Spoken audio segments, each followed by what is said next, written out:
Today, we are going to be taking a closer look at the Switch 2 games lineup and asking ourselves the question, is this lineup actually better than the all-time great 2017 Switch 1 lineup, which was like, blow our minds, amazing?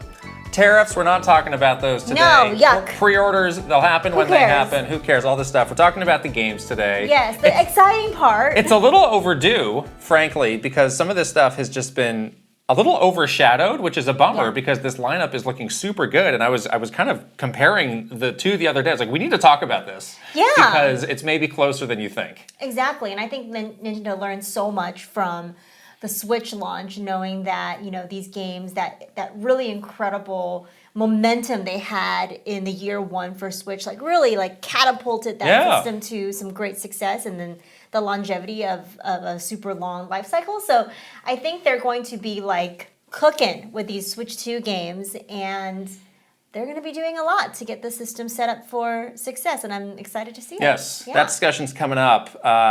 Speaking of games, the Mario Kart World Direct is this week. Exciting stuff. And depending on when you are watching or listening to this podcast, either it's happened or it hasn't. Right. If you are still on the hasn't side of things, you can check out our 12 questions for the Mario Kart World Direct. Nintendo's got some questions to answer, big shoes to fill. Yeah, but we're really excited after we sort of talked about things that we're hoping to see in this like bigger than ever, you know, Nintendo's been out there saying this is the biggest Mario Kart ever. This is the most vast and, you know, filled world you've ever seen, stuff like that. So now we're hyped. We're hyped for this. Find the Koroks in Mario Kart. Oh no. Now they're there. There's now 5,000 yes, Koroks. They've multiplied. In this multiplayer game, yes. And if you're on the flip side of that, check out our reaction to the thing, why don't you? Yes. It'll be out. I'll be in a different location. I'm going a little out of town, so who knows what dark room I'll be at 5 a.m. or however it ends up being. I don't know. I thought you were going to be in the ocean. Listen, at the time they run these, it is dark. Go to the ocean in the dark. I'm going close to the ocean. I don't think you'll be able to see the ocean at the time that we might be recording this. So those are the facts. Now, I was interested to see some people point out, like, oh yeah, battle mode. Yeah. What's going on with battle mode? Love to see a battle mode. When we were talking about that. So yeah, there's so and you know, we've been getting the impressions from people who have been at the hands-on events, and you know, what they're showing there sounds great, but after this direct, seems like there's going to be a lot more to it though. Like from what people have been playing, what we've seen on various Treehouse Lives, what we've seen in the direct. Do you think they update the modes, the builds that are at these events after the direct, of like, oh, now these things are out there, we can talk about them, now you can play them? So I guess they have events running through the next couple of weeks. Yeah, they're still going. Countries. They're still going. And then there's also PAX East. We don't know if Nintendo's going to be there. As of now, they haven't said that they're going to be there. They haven't said, yeah. So there are a couple more opportunities for people to get playing. It is tough for them, though, to update builds and things like that, so... Yeah, they might though. It's the biggest. If there was ever a game to do it. Biggest game, big launch game. They might like bite the bullet to do it. It doesn't sound like the hands-on stuff is like limited in any way. Like it still sounds like people are getting a really full experience. But I just get the feeling that there is so much more that they've been holding back to show us in this direct, and I'm very curious what that is. You mentioned PAX East, I did. Which caught my attention because guess what? We're going to be there. I know, wow. It's been like 6 years, right? So we last went in 2020. The cursed shouldn't have happened. Animal Crossing. March 2020. PAX East, yikes. That was dangerous. Where we barely escaped. Yeah. That was the, everyone's like, oh, you need this hand sanitizer. The hand sanitizer is going to save your life. Yeah, we had little like Nintendo branded little spritzy hand sanitizers. Yes. So that was the last time we were there. We are returning. Is this our first trip of 2025? I think it is. Is it really? I don't think we've been anywhere since the Game Awards. Oh my gosh. So I didn't realize that. It'll be nice to get back on the road. We are doing a panel. We're doing a live podcast. It is going to be on May 8th at 5 o'clock. If you're going to be there, check us out. Yeah, I'd love to see you guys. Love to meet you in person. Sometimes PAX streams these. I don't know if they are for this one. Right. Check out the PAX site if you want all the detail, but we would love to see you. Come hang around afterwards. Love to meet you guys Say hi. in person. And I'm so glad the show is actually later in the year, though. Well, I was just going to say, It's really cold. We would not be going if this was in the usual March timing. Yeah. We just can't do that. I don't think that my body is made for that kind of weather. We're from California. We're weak. We're soft. We're We're not cut out for this East Coast life. No. I can't do. I mean, snow is pretty for like 20 minutes, and then I'm like, nope. I need to be. Remember, there's like a bridge that we often have to cross to get. Windy? And that's always like a real test of will. Like, oh my gosh, what am I doing here? Yeah, I'm getting my below. Warmest like California coat doesn't cut it. Just doesn't work for the winter in Boston, unfortunately. You told a great story before about producer Stephanie. Her first trip to the East Coast in the winter was when she started working at Nintendo, and the only shoes that she brought were what?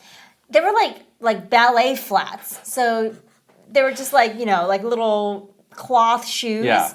They didn't have, it wasn't basically flip-flops. I mean, I don't even think she was wearing a sock because, like you don't typically with those types of shoes. And that was the year of the ice rain in New York. Remember that? It was like. I mean, don't they have that every year? It was like. To certain degrees? But usually we're there when the weather's a little bit better. It was like terrible weather that year that we were there. And we were all like slipping and falling. Remember, I think I fell twice on that trip on the sidewalk, like a fell loser.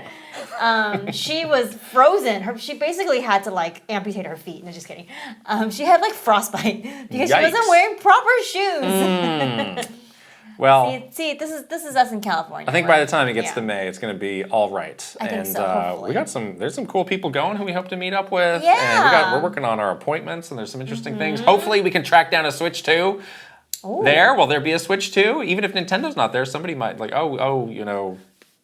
this partner is here and Nintendo let us show it. Like that would be cool. Oh, that would be nice. See a third party game. Yeah, on a Switch exactly. That would be great. I don't know. We're working on that schedule. So yeah, it'll be fun. More to come on that. Okay, let's get into our conversation about the Switch 2's great games lineup. But first, this episode is sponsored by the Opera GX web browser. Wow. Opera GX is on a mission to get people to break up with boring browsers and have fun while doing it. Opera GX is not for everyone, but if you game, it is time to stop browsing like a lame and get with a real one. Every time you read that, I think you're going to mess it up, but you don't. You do a good job. How could I? It's so good. Opera GX web browser is so nice. I really like the customization that you can do. And it's not just customization with the look of it, which obviously is very cool. You can have, cool animated wallpapers. I have a Deltarune wallpaper right now. They have tons of gaming wallpapers, but you can also customize all your other features too. You can customize like the little widgets you have. You can use custom fonts. You can use custom sounds. You can do custom music. You can do so much more than just the look and feel of it, and it's really nice. And I found out that you can actually mix and match all of that mod stuff. So it's like, well, I want everything to be Elden Ring except for the keyboard sounds. I want those to be Deltarune themed. That's pretty cool. It's very cool. That's what I'm saying. You can do kind of whatever you want, and it's beyond sort of the look of it, which I think is really interesting. Right. And again, some people might be saying, oh, the Opera browser, that sounds familiar. Again, this was on Nintendo systems in the past. The DS. So things are coming full circle here. They also have the GX Corner in the Opera GX browser, and this is basically your hub for all things gaming. You can get the first word on deals, upcoming games, news, updates, you name it. And it's nice that you don't have to click around to a billion different places to find it. It just can always be there, and you can always have it and see it. Yeah, it's super nice. You can get even free games. You can get news on the latest games. I went in there recently, and I was playing Assassin's Creed Shadows. There was a huge Assassin's Creed Shadows banner with the click through to all the trailers and all the news about the game. So it was very of the moment, which is really nice. And of course, this browser has all the stuff to protect your privacy online. Just a built-in ad blocker, bam. Oh, thank you. No more of that. And this is really nice. It has a built-in VPN. Yes. Sometimes you have to I need to sign up for this service to get that, or how do I do this? It's no, it's just right there. It's just already built in. And here's something that I really like as somebody who uses this. force dark mode on every site that you visit. That's nice. This is the way that I live. So you don't like to like blind yourself, right? Like when you click to a different site. I'm scrolling in the darkness and then I click on the wrong site. Yeah, people have called me out. My neck snaps back. Oh. Yeah, people have called me out. Sometimes in a video, I put something that's not in dark mode. It's too much. And people are like, my eyes. Mine eyes. No. Sorry, guys. So, with the latest Opera GX facelift, our browser is more customizable than ever. Think deeper personalization, design updates, and expanded universe of mods and modding options that put even more pixels under your control. This is browsing crafted to match your style and setup down to the smallest detail, making it completely yours. Get started with the Opera GX browser at operagx.gg/the Kit Krysta podcast. We're going to put the link right over here and also a QR code for you to scan. And in the description below. Yes. All right. All right, on to a great conversation here. So the games. So let's go back to after the Switch Direct aired. Yes. We did that poll with our Patreon community. And more than half of the people, I believe, who took that poll gave that Direct an A. I gave it an A-. And this was our lens into the Switch experience minus all of this other noise that has kind of taken over the conversation. Yeah. And that's been hard to avoid the last 2 weeks. We've had to talk about it a lot. Right. But I think it's time to come back of like, wait, we're getting closer and closer to this thing coming out. Eventually, hopefully, we can pre-order it. Yes. So it's like we do need to properly evaluate the lineup and where it stands. Yeah, it's pretty interesting because when we were watching the Direct and even immediately afterwards, like we were all sort of on like a high. Like you and I watch our reaction. We had a really positive reaction to all of the games they showed. We were super like blown away by the obvious Mario Kart World and Donkey Kong Bonanza, but also all of the third-party stuff. Like it just felt like this is a super packed lineup. They got like sort of some really big Nintendo like tentpole kind of games that everyone is excited about.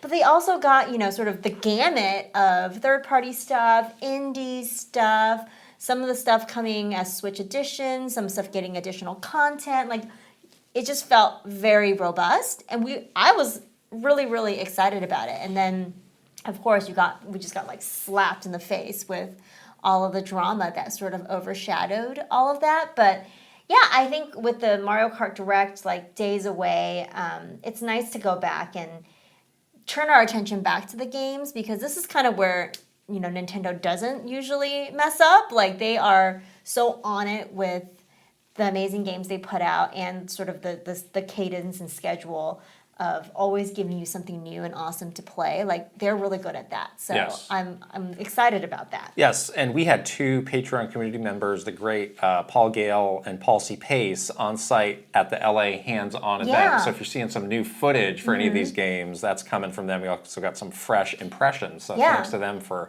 sending that along. Right. Why don't we start with just like the day one release schedule? Yes. And we're going to do some comparisons to the 2017 schedule for the original Switch. So on the first party side of things, June 5th, here's what we got.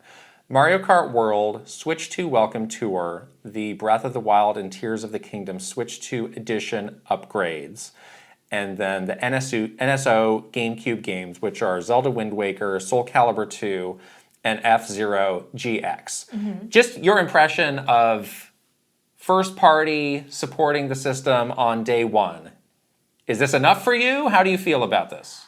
I think this is pretty much what I expected. Like we all kind of, when we were doing predictions for, launch day lineup on Switch 2, we kind of already knew Nintendo usually puts like their, support behind one really big marquee first party title. Obviously for Switch 1, that was Breath of the Wild. For Switch 2, it's Mario Kart World.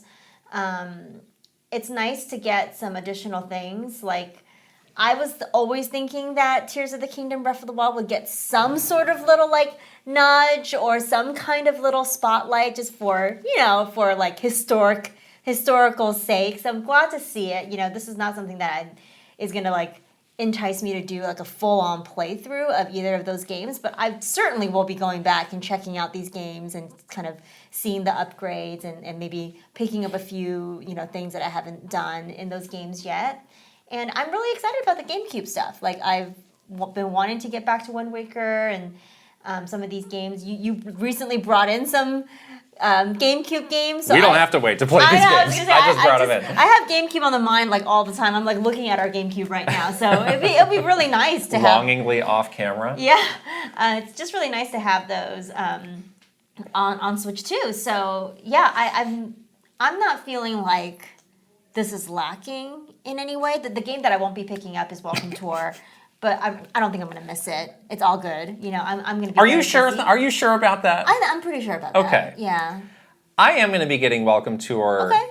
Well, I can just play it yours for a second. And the reason is, I kind of like that. Like when a new system comes out, like you. At least this is me. Like I do budget some wiggle room to like go out of my usual zone of like, oh, I'm definitely getting this. It's like, no, I want to try some things. I want to see some things that kind of can show off either what the new console can do or lets me do some different things. Like if I'm ever in a moment or to have that kind of appetite to do some different things, it's the moment that I have the new system in my hands. Yeah. So I do think what we've seen from it is a little flimsy. I'm not super interested in reading the encyclopedia portions of this is a magnet, this is a fan, this is a GPU kind of things. But this is a frame just rate? those little like, I don't know, they look very like We Play-esque mini games. Like I think there's enough there for $10. It's like, okay, this is gonna scratch that itch of just like, let me try this in all the different configurations and ways, even though obviously I wish it was packed in, but $10, fine. Okay. Fine. No one's judging. 1-2 Switch was $60. I didn't have to pay for that. That's all I'm saying. Well, good for you. You work there. I wouldn't have bought it if I were a person that wasn't working at Nintendo. But I'm saying that's kind of a similar experience that you were getting. Exactly. I would not have bought that game if I was not working at Nintendo and didn't get it for free. A little tech demo. I'm not paying any money for any tech demos. I'm sorry. That's just where I draw the line. I don't care how new and cool the system is. I will learn the features through actual game experiences. At a certain point, aren't all games tech demos? Especially with the $80 tech demo. At a certain point. At a certain point, yeah. But I mean, everybody has their line. That's my line. All right. And you have a different line. That's totally cool. Fine. Like I'm not judging at all. I mean, anybody that wants to pick up this Welcome Tour, please do it and please enjoy. I'm sure you'll love it. But for me, it's just not that important. And I know I just have so many games to play. Like I don't need to do this. Fine. You know? Yeah, I mean, it's actually a little bit more than I think I was expecting day one, because you just assume like, okay, Mario Kart World, like what's suck up a lot of your time. What's the tie ratio for that game going to be? It's going to be like 120%. It's going to be yeah. Well, they do have a bundle, so again, like we saw that with Zelda before. That's going to be massively high, and it's such a big game. How much time are people going to have to devote to other things? Yeah. Because you can play that by yourself, you can play that with friends, you can play it every potential way. You can also keep playing that game for a long time, hopefully. So like even if you're playing like some other games on your Switch too, you can play other games and Mario Kart. Right. And it wouldn't be like hard to do that, which is nice. And I think it's natural. I think we all like, oh, day one, like give it all to me. But I don't know, me, I don't like playing multiple games at a time, so I actually appreciate it. It's like, okay, this is the one big game that's going to take most of your time, and here are some other things that you can check out on the side. The NSO GameCube thing is interesting. I think we both previously fell on the side of like, I'm not sure they're going to do this. Yeah. But clearly, they have a need to get people to carry over their NSO subscriptions, potentially get people to upgrade if they haven't upgraded yet to that higher tier. Yeah. I'm sure there's some amount of people who'd be like, oh yes, now I'm over the top on this. And since it's only available on Switch 2, it's just exactly. It's another incentive for you to get a Switch 2. Like they need lots of reasons for you to move over from Switch 1, and this is just one of the reasons that's going to be compelling in some people. Right. So, exactly. Yeah. And then the Zelda stuff, again, like I think to me, it's like almost getting into like, oh my gosh, this is a little too much, because I do want to check those out, but I'm just not gonna have the time to do more than a quick little tour of like, oh, it looks nice. Yeah, exactly. Here's the app. Okay. Just to try it. It's talking to me. It works. Neat. Cool. Yeah. Oh, like I found a shrine that I didn't do yet, or such and such. That's honestly going to be the extent of what I do. But I'm definitely going to go and admire the beautiful new upgraded graphics, and I've spent a little time in that world. You know, it sounds nice. Absolutely. Like for me, that's actually for this new system. The Zelda stuff is actually more so something that I just like feel the need to want to do than the welcome tour stuff. It's like, oh, this is such a cool nod to the history of when Breath of the Wild came out on Switch 1, and now you get all these beautiful upgrades, and it's going to look amazing. Like, that feels like a real, like, visual showcase of, like, this is the next gen for Nintendo, you know? So let's compare that to the day one lineup in 2017. Breath of the Wild, obviously, 1-2 Switch and Snipper Clips, and that was it. Yeah. So you kind of have Mario Kart in the Breath of the Wild role. Exactly. Like the big massive, oh my title, gosh, this is the next gen game. Welcome Tour is basically 1-2 Switch. Right. Yeah. What is analogous to Snipper Clips? Is there anything that is in the Snipper Clips role? I guess it's sort of kind of not really in that role, but I guess a third thing is the GameCube stuff. Yeah. So they're kind of, you know, I think the goal of Snipper Clips in terms of the Switch 1 launch is Nintendo was really into this idea of like multiplayer straight out of the box. Yeah. With Switch 1, that was one of the big key messages that we were pushing out there for Switch 1. And so they needed games to prove that, and Snipper Clips was a great example. We both love that game. It was a great example of that. I think their goal for Switch 2 is a little bit different in terms of like it's all about getting people incentives to upgrade to a Switch 2, and that's why you see things like the Switch 2 edition games, you see the GameCube stuff only on Switch 2. So you can see like the proof of the game launch lineup is what is important to Nintendo with this system. I mean, honestly, if I could convert Switch 2 Welcome Tour into a new Snipper Clips, I would gladly make that. It probably won't be $10. I would gladly make that trade. Fine. Yes. Again, I realize I'm going to be spending a lot of money on this. Yeah. Like I am mentally bracing. I'm putting my pennies in my piggy bank. I'm going to be breaking it on June 4th. Exactly. Save up for it. To go cash it in. Totally. It's like again, this is the time where I'm willing to just like what's catching my interest, and let's ride this wave. Yeah, I'm going to save up for all that stuff too. And it's nice to see that like there is a little bit of a breather between the big Mario Kart stuff and later on we'll be talking about Donkey Kong, which is like not in the launch. Well, it's not that long, honestly. Launch day, but in like that first couple months. Yes. So you're going to have to like kind of allocate your time for that too. But let's look at some of these third-party games. I'll just rattle off some of these: Deltarune 1-4, Split Fiction, Cyberpunk, Street Fighter 6, Kunitsugami, Civ 7, Hogwarts Legacy, Bravely Default. I've seen a lot of people pretty excited about Bravely Default, Yakuza 0, Fortnite. The list goes on, and there's about, I don't know, this looks like maybe like 15. Yeah, really full. So the thing with these is, a lot of these games are not new, releasing for the first time here. Yeah. But they are like really big, high quality, big name third-party games that we've played it, but we realize like there's probably a lot of people, if you don't have these systems, this might be your first entry point into these. And these also look to be like really good versions. Like all the footage, I watched Paul Gale's videos of all these games. Like, oh, this looks really good. Like people have been super happy with the Cyberpunk version. So these all look really good. Yeah, I think so. I think that if you are someone that has traditionally only had a Nintendo system and have never gotten a chance to play some of these games, like you're eating good on June 5th because that's a lot of really nice, like really sort of big games that came out in the last year or so that you can jump into right away if you get Switch 2. Right. So that's really nice. So let's compare that to the third-party lineup day one in 2017. Yes. Skylanders, Imaginators, Just Dance, Super Bomberman R, I Am Setsuna, World of Goo, Little Inferno, Human Resource Machine, Fast RMX, and Shovel Knight Treasure Trove, which included the Spectre of Torment. I think that was the first time that Spectre of Torment came out, was in there. I honestly think the Switch 2 third-party lineup is much stronger. It is. Yeah. It is, which is it's surprising because I was like, oh, I bet they're really close. And then I was like, there's a lot of There's a lot of good games. There was some Switch, iffiness. but there was a lot of games that didn't hit the caliber Right. that these Switch 2 third-party games are hitting. You know, like Right. the really, really high bar. And we didn't even mention Deltarune 1 through 4. That is the first time that chapters 3 and 4 of that are going to be. I out. am so excited about that. I can't wait to play Deltarune, and I think that and Mario Kart will be like the two games that I'm sinking the most time into right at launch. Right.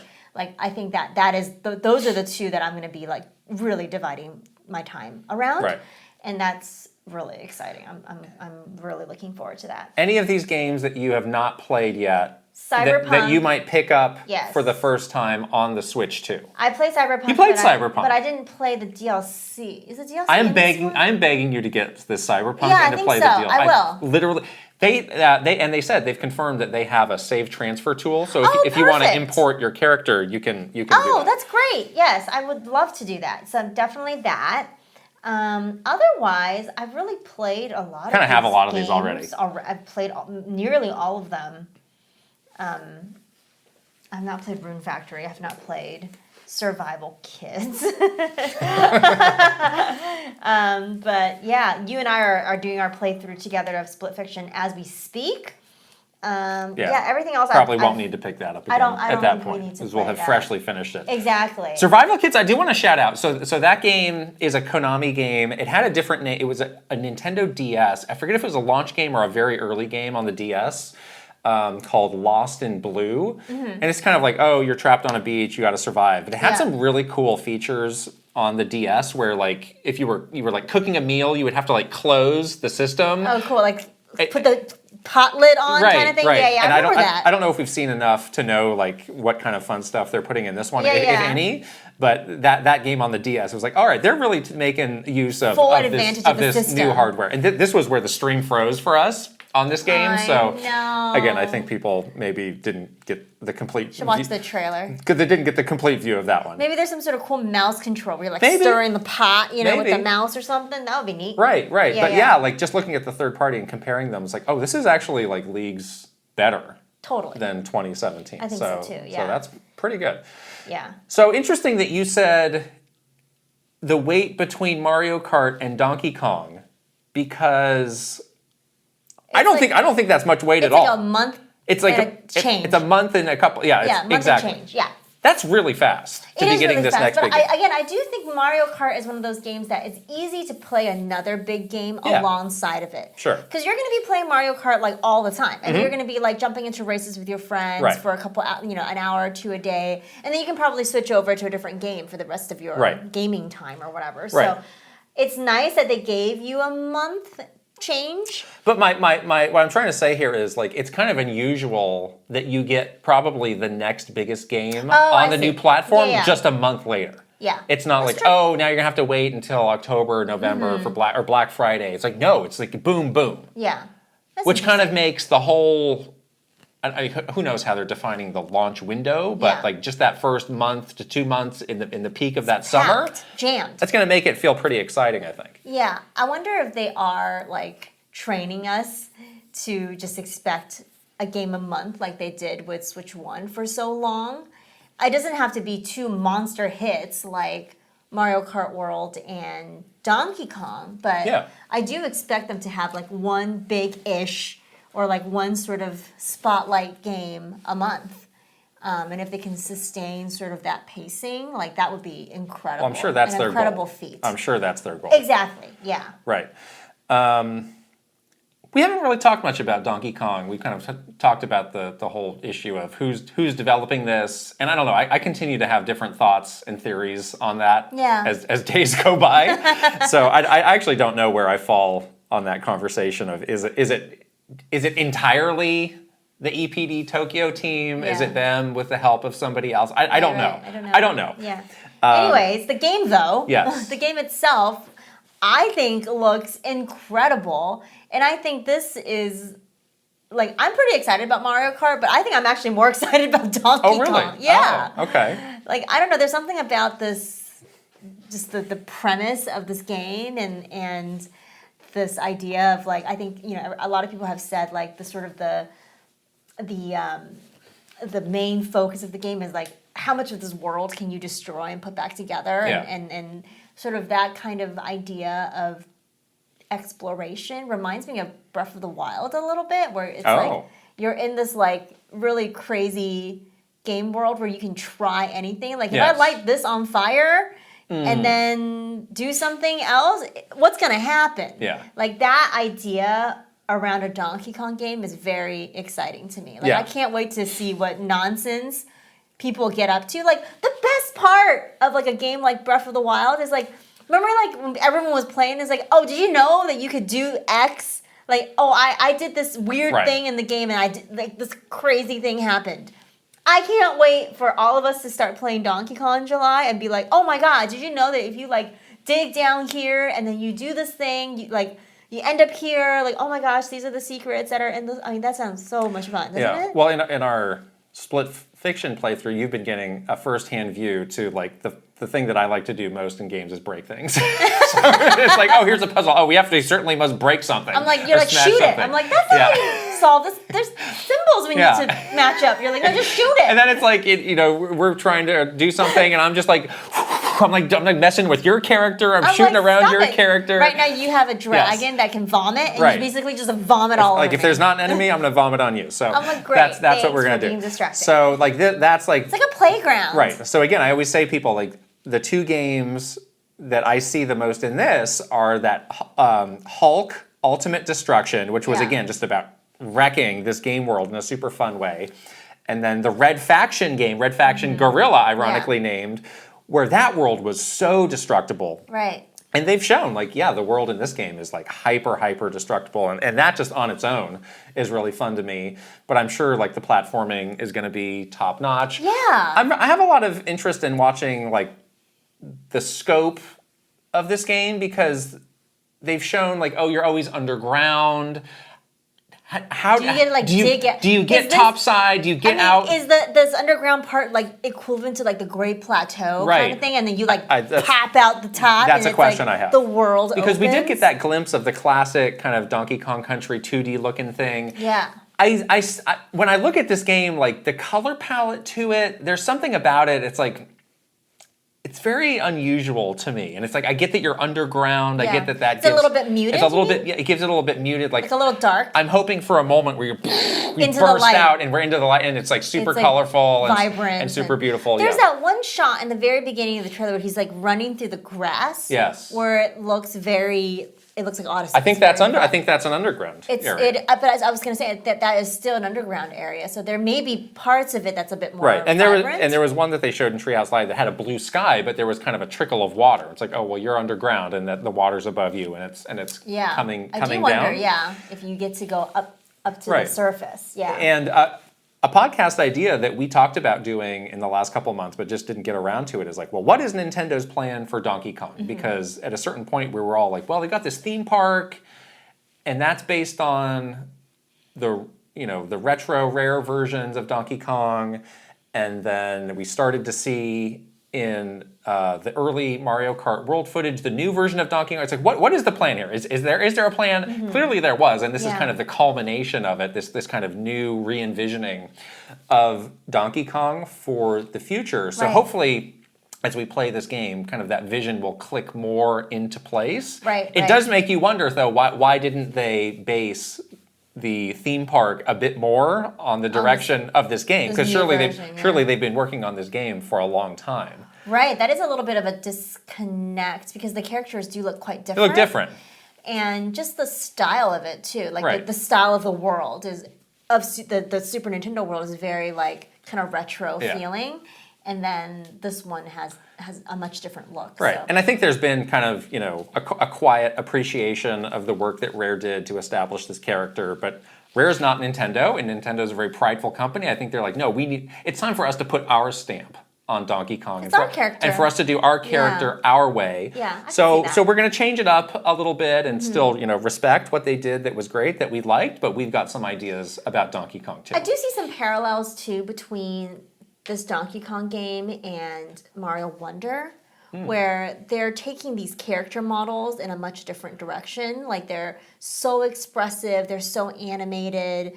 it almost has like a movie quality to it, which makes a lot of sense. Oh my gosh, all the faces, yes. Because of the Mario movie that came out, a couple of years ago, really like sets your expectations for what these characters can be from a personality standpoint.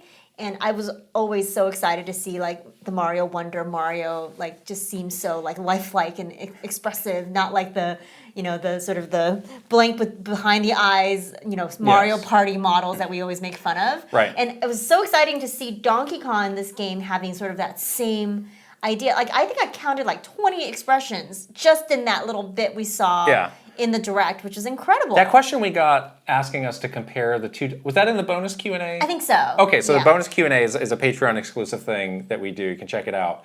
But we got a question of like, here's images of the rare Donkey Kong, here's images of the Bonanza Donkey Kong. Like, which do you prefer? And they were very similar poses.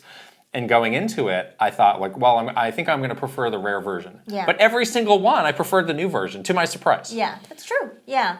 I really want Donkey Kong to get a little groom. Get a little what? A groom. Like someone needs to his fur. Brush him out a little bit. Like I brush my dogs every day. Yes. I said it looks like feathers. It looks like he's dirty.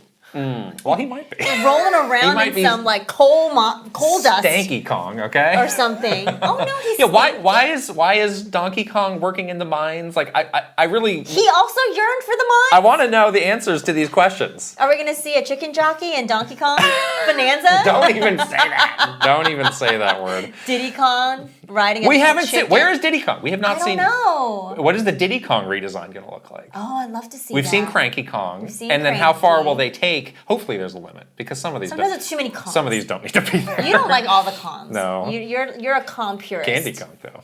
You want a candy? Better than Hot Pants Peach see. or no? Oh boy, we'll see. We shall see. Hot girl summer. Here we go. Here we come. We got Hot Pants Peach, Bikini Daisy, and potentially Sexy Candy Kong in Bonanza. Hot girl summer. Okay. Got steam coming out of my ears. Also, July is the Super Mario Party Jamboree plus Jamboree TV. That's the full name for that. Doesn't really roll off. This is the camera. This is the camera. The game chat. It looks like a pretty big expansion. I don't think I'm going to be getting this. Okay. But also in July, so you know, we're. But good for people that play this game all the time and are like really into this series with their friends. Like this is a cool addition for them. Totally, that's great for them. I probably won't get it either. Yeah, it sounded like from the Pauls. I'll just refer to them as the Pauls who were at the event. The Pauls. They said that this was at the event, but the experience was like they kind of wanted a bit more time to get a feel for it all, and it was kind of over before they were. It was completely clicking with it. It totally reminds me of that game that we played at Super Nintendo World with inside Bowser Jr.'s castle. That's what it reminded me of. I agree. So if you're bringing sort of that like game park game experience like into your house. It's kind of cool. Right? Yeah. August, Kirby and the Forgotten Land and Star-Crossed World. I also, I haven't seen a lot of excitement for this. This has been at the event as well. And people are like, well, it looks cool. It looks great. Is it worth the money to upgrade, to get this edition? Who knows? I love this game, I don't know. I mean, people love this game. I love this game. Maybe this is getting so good. Maybe this is getting a little bit downplayed. I'd like to see more. I'll be honest. How big is this expansion? I don't know. I'll be honest. Hours? It's not super high on my hype list at the moment. But if it comes out and it's like, oh my gosh, this is at the same level of quality as the base game, I'll get it. Yeah. I'd just totally love to know the scope of Star-Crossed World. And then so they also just have in the summer category Dragon Drive, which did not really get us excited or hyped in the Direct, but all of the hands-on impressions say it's fun. have been super. When you had Steven Totillo on, he said it was great. Said it was great. The Paul said it was great. So maybe it's fun. I'm kind of like, maybe I need to give this game another look, and just kind of get beyond the sort of bland look of it. I need to tell myself this is not Metroid Blast Ball.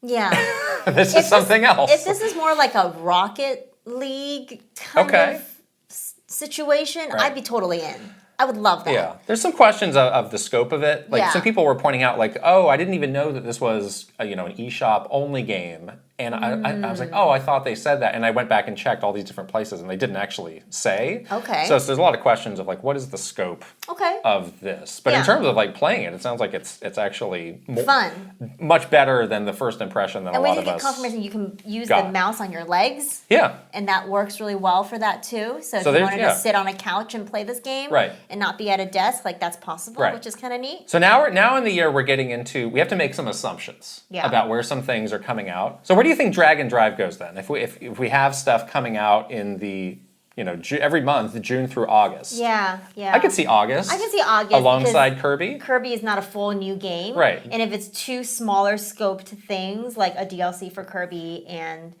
like a digital only game in Drag and Drive, I can see that living together. Yeah, August could be good for that. Yeah. So here's so now we're making an assumption about Metroid Prime, which currently only has a 2025 release date. My hunch is that this would be a nice September game. Yeah, feels like a September game too? to me as well. Yeah. Yes. So that would be a huge game to put there. Only 2 months after Donkey Kong, the previous like mega big Switch 2 exclusive. It is a little bit, again, it's in this kind of in-between spot because it's also coming out on the original Switch 1. You don't have to get a Switch 2 to get it. And also, this is a game where we're feeling a little underserved with the information they've given us. Yeah, and not so like far. People were saying like, oh, I actually don't want to know more. I mean, I think it's not so much knowing like any story spoilers. It's more so understanding the gameplay mechanics of this game. Like we've seen some of the things. Psychic powers. Yeah. What more do you need to know? I need to know if she can open and close a door. I think we've seen the typical Samus mechanics already. Like we understand that they're scanning, she can shoot. There is this little tease of the psychic powers, but like I really would love to know what else from a gameplay perspective is in this game that makes it feel like super next gen, really new. What are we adding to her arsenal? Like I would like to know that kind of stuff. I agree. I can't say I have seen a ton of stuff that makes it feel different and distinct from the other Metroid Prime games. Obviously, it looks incredible. Yes. I'm sure it's going to play well. All the different ways that you can control it with the mouse, with the pointer. I'm sure those will all be there and those will all be fun. But in terms of like, oh yes, this is a big leap forward in terms of the gameplay and just the overall concept of the game. That's kind of what I am looking for, and maybe the psychic powers are that. But I don't know enough about them to make that assumption or make that judgment call. They kind of cut that conversation short in that direct. It's like, she's got these psychic powers. Like, okay, tell me more. And then it's like, we're moving on. Yeah, I think that there is something story related that they don't want to spoil for you, which I appreciate that part of it. Like, I definitely want to be surprised with the story. But, like, in the way that, a Metroid Dread or one of those newer 2D Metroid games really felt like a leap forward for 2D Metroid games. Like, I really want to see what that equivalent is for a 3D Metroid game. Sadly, we for months had been pining for kind of the equivalent of the Dread melee kind of counter move. Sure. And it just seems like that is not in this game. I think it There's nothing, which is kind of a bummer, honestly. But again, like, is there some other, I don't know if there's some item that you're going to get that's going to... that psychic power is something that will let you do some melee stuff. Or maybe it's a new power-up that you get later that lets you do some sort of equivalent of that. Yeah. Because again, like, having just played the first Metroid Prime earlier this year, going back to that shooting, like, the shooting is fine, but, like, there are some things they could do to make that feel a bit fresher. Yeah. Than what they did 20 years ago. Exactly. And this game is positioned in this place where it's like, we want Nintendo to not lose track of this game. Like, give this, have a Metroid Prime 4 Direct or give it a big chunk in a Direct. Like, let's get the proper view of this game before it comes out. Because we have seen this. When a system comes out, and they have a lot of games to get through, they'll do these kind of system-wide campaigns. It's like, here's the 5 games that are included in those. Make sure you talk about all of these. And sometimes that happens the overall communication around any one of those individual games can get diminished, which is too bad for a game like this. Exactly. I kind of have a feeling they're doing that. And they do these things called seasonal campaigns as well. So they'll do like a Switch 2 summer campaign. Right. A Switch 2 holiday campaign. Or this will be in the core gamer Switch 2 campaign. Switch 2 holiday campaign. And this might be like at the top of the list for that, but it may not mean that it's getting the same breadth of a campaign if it was on its own. If that makes sense. Exactly. Like basically, it doesn't get like a game-specific campaign, and that can be tough for them to show us what makes this unique, what makes this special. Right, because when you've got a new system to launch, you have this many games that all need their moment in the sun. Like it can be hard to find that space to do all. So when we talk about like, oh, we're a little bit worried about the way they're approaching this, like that's where we're coming at it from. Exactly. Where sometimes some of these big games can get a little bit downplayed, and just given that we've waited, 8 years. What is it? 8 years? Yeah. It'd be unfortunate to have it not get the time to shine. Celebrate this game properly. Get us as hyped as we can before it comes out. Exactly. So you're definitely playing this on Switch 2, obviously. Obviously. Is there anything you're like, nah, I don't need it. I'll just play it on Switch 1. No. I'll just play the Switch 1 version. Unless I can't get a Switch 2. Okay.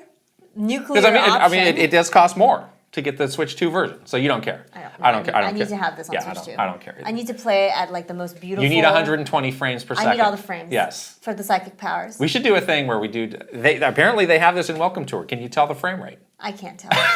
I'll just lie to you and say this is 120 frames. This is 240 frames. This is 700. This is 5,000 frames a second, Krysta. Wow. Oh my gosh. My eyes. Wow. Pokemon Legends ZA is running at 8,000 frames per second. Can you see it? Yes. That window sure looks like it's 8,000 frames. Yes. So our assumption, September for Metroid Prime 4. This is our guess. This is our hunch. This is not what they announced. Yes. The other game that we need to make a hunch about is Pokemon Legends ZA, which again is currently late 2025. We've been saying November. We think November. I still think November. November has traditionally been a big month. First week of November. For Pokemon games. Yeah. Does leave an opening in October, which we're going to come back to in a moment. But in terms of plotting out a big holiday schedule, yes, the November game is very important. It's kind of like the closer of like, oh my gosh, we've got this new thing at Black Friday, like I must buy it. We'd always talk about the importance of the October game as like almost equally important as the November game of like building the excitement, building the hype, building the urge to buy, especially now that we know people buy stuff for the holidays like starting in September. Yep. They're not going to leave either October or November empty. And this is their first holiday with Switch 2. This is going to be one of those big moments where they really like put everything into that basket so that it can do the best possible. This is really like an important thing that Nintendo does to set something up for success. This first year holiday is crucially important, so they got to be saving some ammo. Right. So we'll come back to that. So we think Pokemon Legends will be in November. Yeah. And this game is also in that same kind of weird tweenery spot as Metro. Maybe more so because it is not getting the 4K 120 frames per second treatment. It is we are potentially on life support and trying to just get it done treatment. Any frames will do at this point. We'll take any frames. 2, 3 frames, 4, yes. Yeah, those are 6. How many frames you got? We'll take them. Those are very welcome. But Pokemon game in November. New Pokemon game in November. Hype! It does feel like, again, like this game is kind of on this roller coaster of like, we're excited, we're not. We're like questioning it a little bit, and then we're excited again. We're nervous, we've been hurt before, we're apprehensive, which I understand. Yeah. But just like, say it out loud, new Pokemon game in November. It's like, oh my gosh. That's exciting. That's cool. That's a big deal. Yeah. That's an important thing. How do you feel about this game now? Honestly, a little bit of distance from the Pokemon Day. Yeah, a little distance was good, and it's good to have some other games to, think about with the potential of a Switch 2. This game might not be the showcase of that, and I think I might be just like accepting of that at this point. If the game can just function, I have a very low bar now. Like if the game can just like function at a bare minimum and not have like bugs and weird stuff. Yeah, bugs are what bother you. bugs and load times are what really bothers me. Like, I can deal with a 2-frame window, whatever. I mean, putting it on a Switch 2 doesn't fix a bug. You still need to find the bug and fix the bug. That's what I'm saying. Like, I just want them to at least focus on that quality piece of it. Yes. But day one, I'm still going to play this game. You know, obviously, I'm not gonna sleep on this game. I love the Legends series. I loved Arceus. I have really, really high hopes for this. I think the game is gonna be fun. I just don't want to be frustrated by like a low quality experience. Yeah, I'm at a point where I like the Pokemon kind of spin-offs and side games more than the main core games. Totally. So this is a good one. I do think they need something, you know, in terms of like a new trailer or a new something to get the hype kind of back up. Well, they got time. Yeah, they do. It just doesn't feel like it's really there in comparison to some of these other games. Yeah, they got time. That's why they're holding this release for late 2025, so they can give themselves more time to do something, some stuff like that. So we also have Winter TBD, Hyrule Warriors Age of Imprisonment. So the winter is always a strategic choice for announcing a launch date because it does give you some wiggle room. You can go into 2026. Winter happens in 2025 and winter happens in 2026. That's right. So they're likely in a state of not knowing exactly when this game is coming out. I'm excited about this game. We have seen in 2020, I believe, Hyrule Warriors was the big, I think it was the November game. Yeah. So it has been in that closer role before. Obviously 2020 is a weird year. Yeah. How would you feel if, okay, now Hyrule Warriors is the big October game? Is that enough for them to go like mega big in the holiday? Doesn't feel like a Nintendo holiday game for me. I mean, I love Hyrule Warriors. I can't wait to play this game. I'm really, really hyped for this game. But if they're talking about a game that will be a system seller for the mainstream audience in that holiday time frame, unfortunately, this does not feel like that type of game to me. But if you're just like a Nintendo fan and they're really like wanting to get you on board to transition over, it would be fine.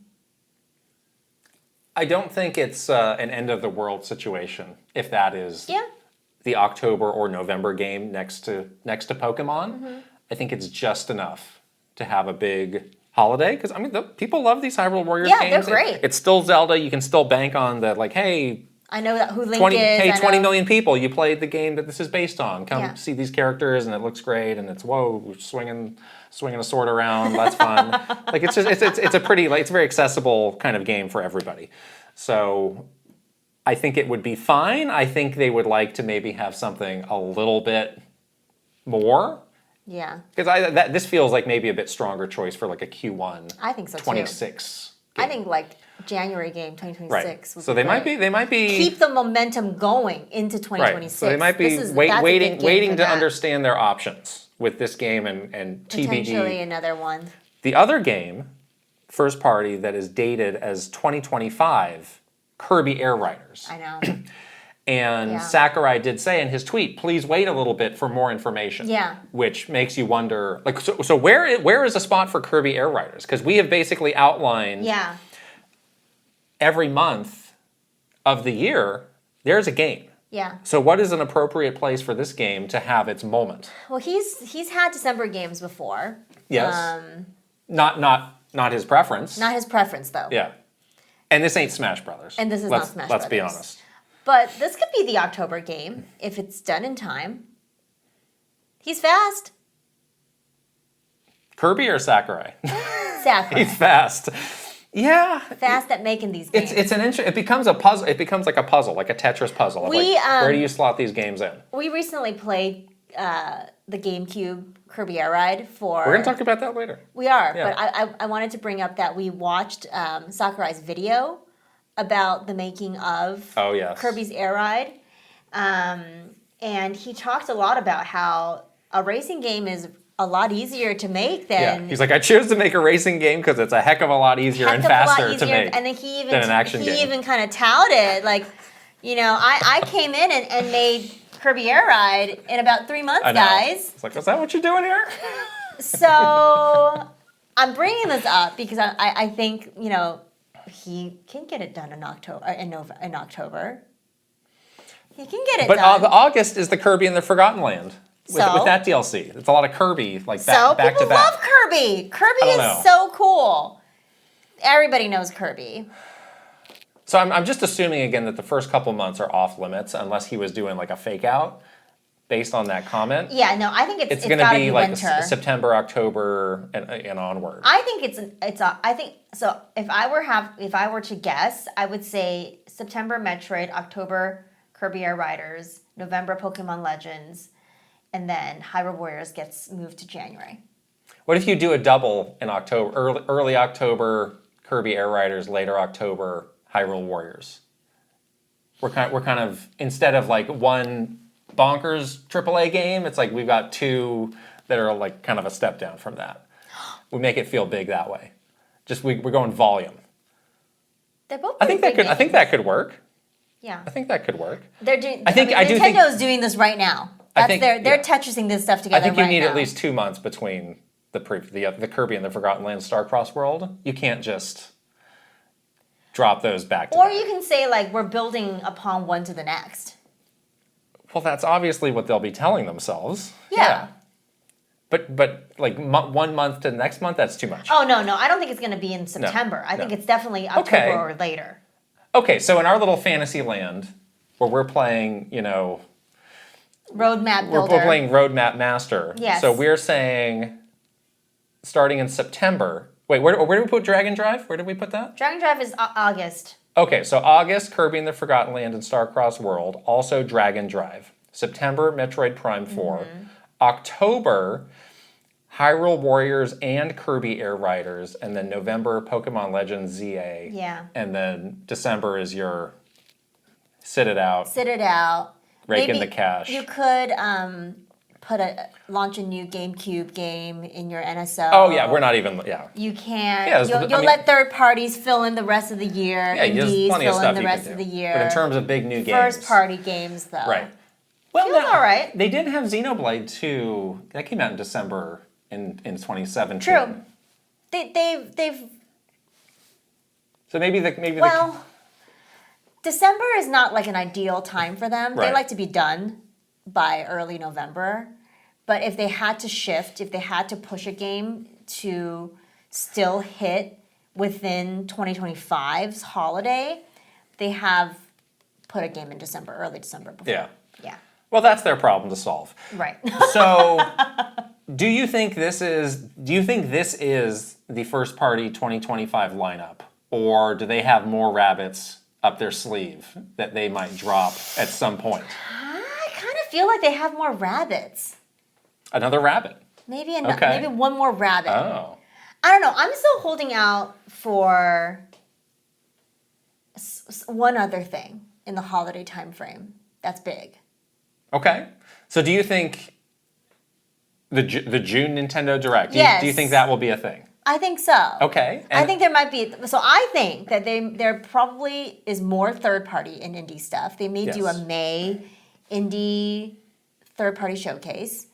I do think they have a June Nintendo Direct. They just they got a lot of stuff to tell us. Mm-hmm. I really do think that they're going to take every advantage of every, method of communicating this stuff to people because they want people to buy this thing, A June Direct makes sense because you can do updates on everything like Donkey Kong and on. So maybe and there's your chance to do a big Metroid Prime whatever. Right.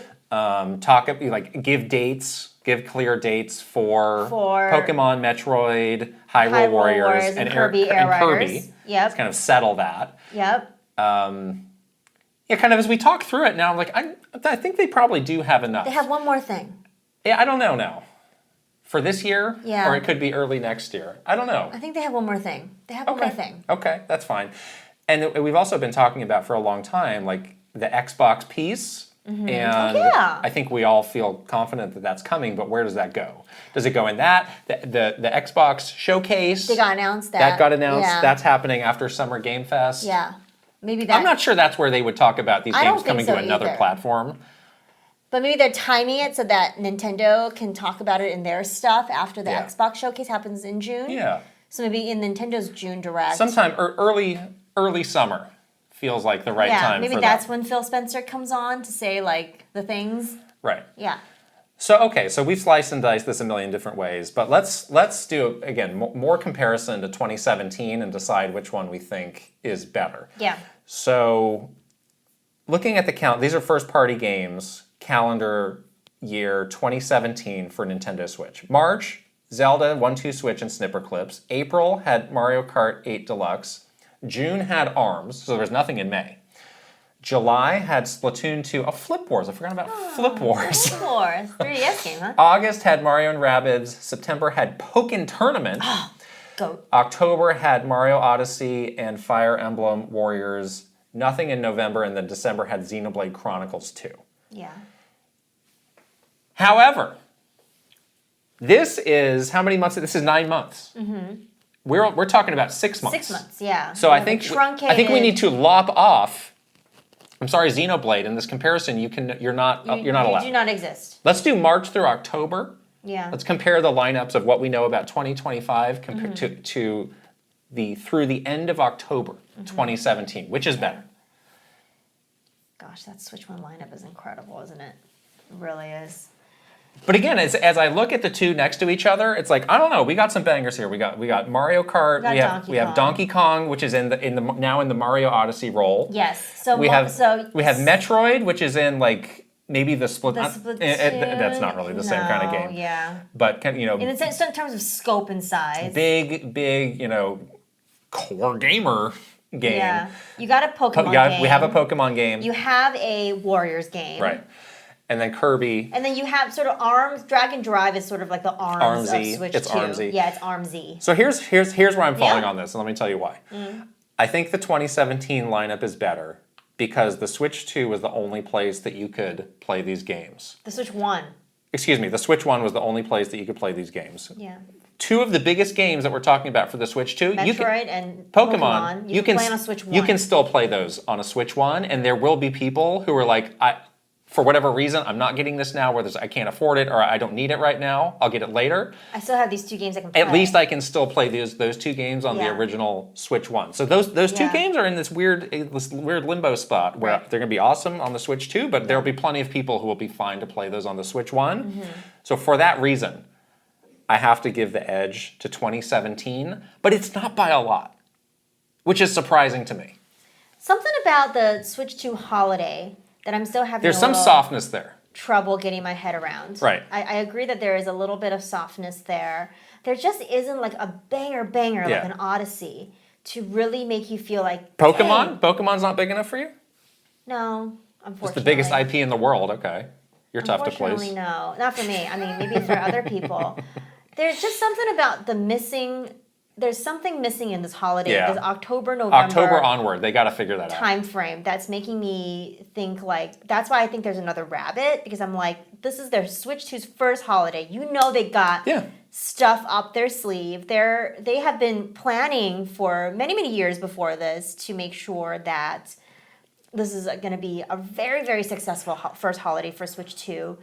And I'm just seeing that there is like a bit of a missing puzzle piece around this holiday time frame that I think means there's something else. So I'm going to refrain from comparing until... You're not going to answer? I'm not going to answer. You have to answer. No. We can always revise it when we know. Fine. For now, Boring. I think the Switch lineup is better. The 2017 is better. Yeah. Yeah. Yeah, I really go back and forth on is there another big game for this year? Because... on one hand, yes, that could be, the big seal the deal for people who are on the fence to buy it now. Exactly. But on the other hand, they could be looking like, we really need to think long-term about this. And we have enough. It's enough for 2025. Let's start thinking about 2026. Because we have years and years and years of supporting this thing, of building a case for people to buy it. We don't need to pack a year at the expense of another. You can make that argument. You can make that argument. The counter to that is you only have one chance to get... That's what Mario Kart's there for. That's why there's Mario Kart Day 1. True, but you only really have Nothing one seals chance. the deal like Mario Kart. That's true. I don't know. I just feel like there's something... I feel like there's something else. Okay. I feel like you got a feeling. They just can't leave anything on the table, Like, sure. If they can, they're going to make this the biggest holiday ever for Switch 2. If they can, if they're able to. Because we've also seen them approach this in Nintendo Directs. It's like, oh, the Nintendo Direct's going to have this, and this. And it always has just enough to get you really excited, and then they save the thing for the next Nintendo Direct. Like the days of like beginning to end, like my mind is blown Nintendo Directs, like that's over. Because they need to space this stuff out. Yeah, it's a little bit different in terms of announcements versus like things that's selling your system though in its first holiday. I don't know. We have a bit of a disagreement on this. Okay, that's so fine. We'll see what happens. It's fine because you can argue both sides. Yeah. And that's the conversation they're probably having. Yes. All right. We asked our Patreon subscribers what they are going to be getting on June 5th on day one. Right. And it got a lot of different answers. Let's see what people said. Adam Baker said, if I can afford to get a Switch 2 on day one, I'm planning on getting the bundle with Mario Kart World. I still have a large backlog of games I'm trying to get through on my original Switch. Plus, I have the NSO expansion pack and all the Zelda games, so I can re-experience Breath of the Wild and Tears of the Kingdom in 4K for the first time.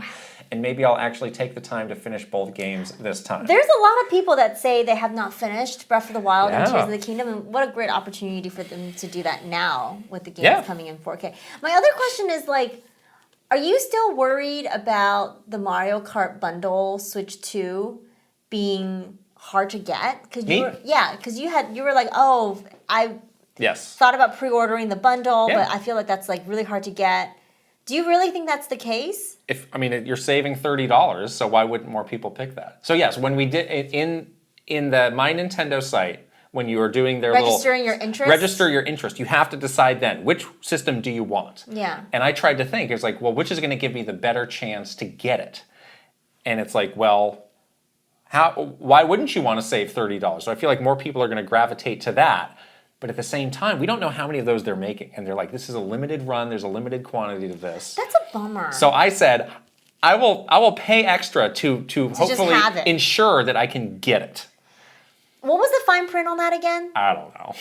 It says something about we won't be producing more past like September or something like that. Yeah, that's maybe an underrated question of like how out there is this going to be? Yeah. Why does this bundle even exist? I'd like to ask. Why are they cutting themselves off from $30 to do this bundle? Weird. I don't understand it. Part of me doesn't understand it. I mean, the business part of you is like, wait a second. Why don't need to do this when it's so counter to their like we make all the money on everything else? Like, oh yeah, you can buy it this way, or you can just save $30. I don't understand. This is a little suspicious. Something fishy about it. So you think that it's because they don't have very many of them? I think they're not going to make a ton of those. And it's more just like, oh, we had it. They can talk about it. Oh, we have this bundle. What a value. But maybe you can't get it. I don't know. But I picked that one. Well, maybe you're going to be out of luck. Because I'm playing Metroid Prime 4 on my Switch 1. On your Switch 1 and Pokemon Legends ZA at 5 frames per second. Oh no, but my slideshow edition. My 2 extra frames that I was going to get on Switch 2. I'm not going to get the 2 extra frames? No. Darn it. Rita Goncalves says, I'm getting the Switch 2 day one, but for now I'm not getting any games. Oh, interesting. I mostly want it to finish Tears of the Kingdom, to play Kirby's DLC, and to eventually play Pokemon Legends ZA with better graphics. I want to start a new Animal Crossing Island 2. I want to play the Donkey Kong game, but I will maybe wait for it to become cheaper or maybe buy it secondhand. So yeah, I'm getting the most out of my giant Switch 1 library of games. It's a great idea. You already have a lot of backlog. A lot of people say I have so much backlog. Right. So I might as well just like get the system and have it, and then eventually get the games. At a minimum, it's a bigger screen, more comfortable, I'm sure, more comfortable, better sticks and all that. And you can just like play, you have plenty of things to play while you wait for a game that you actually want. Right? So that's a good idea. Just get it. Caleb Hayden says, between the price tag, battery life, lack of OLED, and the huge Switch 1 library I am still working through, I will probably wait for a later version of the Switch 2. Yeah, maybe you can just wait for OLED Switch 2. Again, talking about the people who are perfectly happy to just keep trucking on with their Switch 1. Yeah, I can totally see that. And then finally, Callie says, I've been lucky to already have pre-ordered the Mario Kart World bundle. This was a no-brainer for me, as I'm not fussed about the physical edition of Mario Kart World to spend an extra £40 for it. Besides that, I will probably get Welcome Tour at launch despite its price, as I'm very excited about certain aspects of the Switch 2 hardware, such as mouse mode. Yeah. Besides that, I don't think I'll be getting much else. Mario Kart Tour is such a huge game. Oh, Mario Kart World is such a huge game for me, and I really want to learn to get very good at that game, and I doubt I'll have completed Xenoblade X by then either. Yeah, that's true. You probably have some Switch 1 games that you can play alongside Mario Kart Where's World. That 60 frames?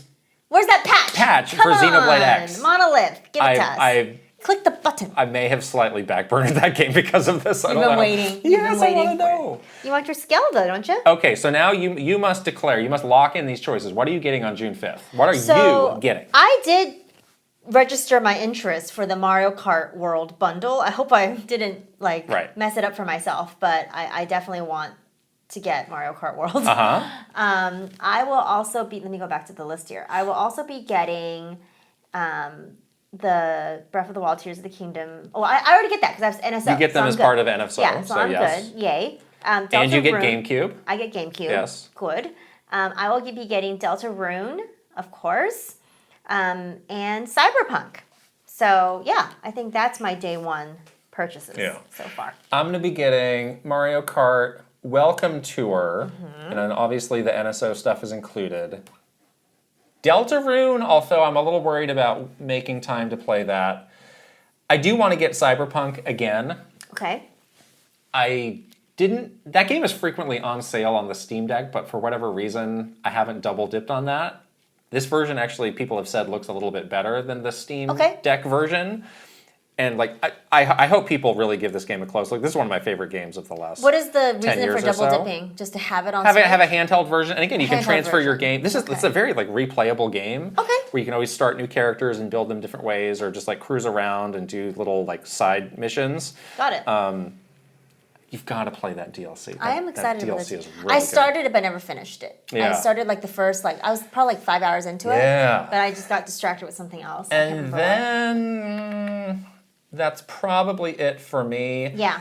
I don't know what I've been thinking. I should get back into Fortnite. I should go back to Fortnite and check it out again. Oh, Fortnite. And it's I'm definitely not going to play it on the Switch 1. And I'm always playing on the PS5 hard drive Jenga on that. Oh. So it's maybe the Switch 2 will be my new home for Fortnite, which I frankly have not been to in over so long. A year. Yeah, I feel like we haven't played Fortnite. But I've had this growing curiosity of I should get back into Fortnite. Can you do the Sabrina Carpenter? There we go. Hopefully it's still there. Sabrina Carpenter might be there. Oh my gosh. Espresso. I need it. You need it. I need the espresso. Wow. All right. Good conversation about that. It feels good to finally talk about these games. Yeah. Because they do look amazing. Right. And I think we're really excited about a lot, if not all of them. And I feel like a lot of people are we've had our fill of tariff talk, and I've definitely had my fill of it. Drop the price talk. I'm over it. We're ready to move take a closer look at this stuff. Let's move on. Yes. Move forward. All right, we've got some games that we are playing, some new ones too. But first, we have another sponsor to shout out. This episode is sponsored by Factor. Yum! Thank you. We Factor. are into springtime. We had such a great weekend with the weather around here being so nice. So I guess it's don't bother spending precious time going to the supermarket, precious time cooped up in a hot kitchen. You can go outside and touch grass instead. No, you can get Factor, get these meals that are so delicious, get them ready in a matter of minutes, and be eating deliciously and enjoying the beautiful splendor of the spring. Wow. So nice. I love that you can pick between a lot of different menu options, 45 weekly options to fit your goals as well, whether you're doing something that's calorie smart or you want more protein or you're doing keto. They have all of that easily ready for you, ready to go in a convenient package. You just pop it in the microwave for 2 minutes and you know that you're eating something that is meeting your nutrition goals, which is really nice. Because sometimes that is a really difficult thing to do yourself. If you try to meal plan, that is math I cannot do. Calorie counting and crazy, whatever. Weighing it on a scale, that stuff is so complicated. They make it so easy and it tastes really good too. And there are 45 weekly menu options, so you're never getting sick of anything, which is wonderful. So get started at factormeals.com/KitandKrysta50 off and use code KitandKrysta50 off to get 50% off plus free shipping on your first box. That's code KitandKrysta50 off at factormeals.com/KitandKrysta50 off for 50% off plus free shipping. 50 off. 50 off. That's a lot of percentages off. Link is here with a QR code and also in the description below. You have been playing one of the breakout hits of 2025, Blueprints. The Blueprints. The Blueprints. Yeah. Okay. And What is this game? So I had heard about this game when it like was in preview-ish time. Oh, okay. And then of course our good friend Stephen Totillo, we were reading his wonderful Game File newsletter as we do whenever the newsletter comes out. And he had said the Blueprints might be my game of the year. A lot of people have been saying that. And I was like, I'm in. I can't wait to play this game. The premise of it was already really interesting to me. It's like a very like sort of interesting take on a point and click puzzle game. But it has some really interesting elements to it that make it feel really different than your typical puzzle games. It almost has like a roguelike quality to it. So the whole point of the game is you're in this mansion and you're looking for your inheritance. And it's in the secret room, and you see in your menu screen like a little grid that looks like a blueprint, and you're supposed to be mapping different rooms. As you go through a door, you get an option to add another room. Yes. And you're supposed to like make your way to the secret room. And all the rooms are really different. Like they have different entrances and exits. You have to like kind of puzzle piece those rooms together so you don't get like sort of backed into a corner where you have no exits and no entrances. So what goes into your decision of like, I'm going to put this tile to make this room? How do you make that decision? So you have to like look at your overall blueprint and think like, okay, where would I put the next room then? Or like there's rooms that obviously fit into like a corner. So they have set like entry points that you need to make it fit. Okay. Exactly. And every time you map the house, the rooms that you get are the same, but what's in the room is different. So you're playing this game over the course of like many, many, many days. And you also have a limited amount of steps, which is kind of like your energy. Every time you go into a room, it's like -2 steps. And you have 50 steps to like map all the way to the secret room. And if you run out of energy or you dead end yourself basically because you hadn't like mapped it right, you have to say like end my day, and then you start over again and it's blank. So this is the roguelike aspect of it. Absolutely. So does anything stay from day to day? So there is a room that you can get called the coat check. If you end up getting that room, you can go and save one item that you find.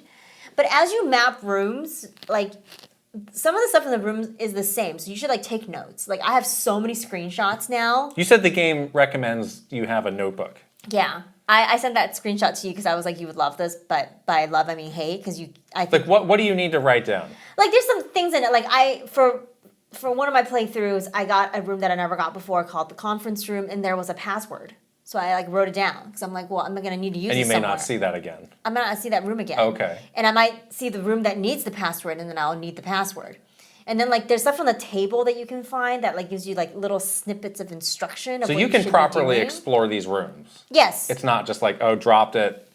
It doesn't look like a board game or anything. No. You go into the room, you look around. Walk around. You can like there's like items in the room that you can you pick miss up. things easily? Yeah. That's a problem. There's also like pretty hard puzzles, like logic puzzles and math puzzles. To do what? The ones that usually is for you to get resources, like keys to unlock doors. There's also gems is another resource that you need to like map certain rooms. Like some rooms are like really special and it requires like 2 gems for you to even like build it. There's all these little things too. Like there's one room that's called the dark room. It's like a photo lab. And when you go into that room and try to map the next room, you have to do it in the dark. You can't see it, so it's random. There's a room called the archives where if you go in and you try to go into the next room, you get like an archived file, so you can't see what that room is. I keep getting stuff that I have no use for right now. You like don't know what to do with it yet? But then like I'll find a thing for it like way later. I'm like, oh, I gotta remember to use that item on this. Like I got a magnifying glass and I was like, what am I supposed to do with this?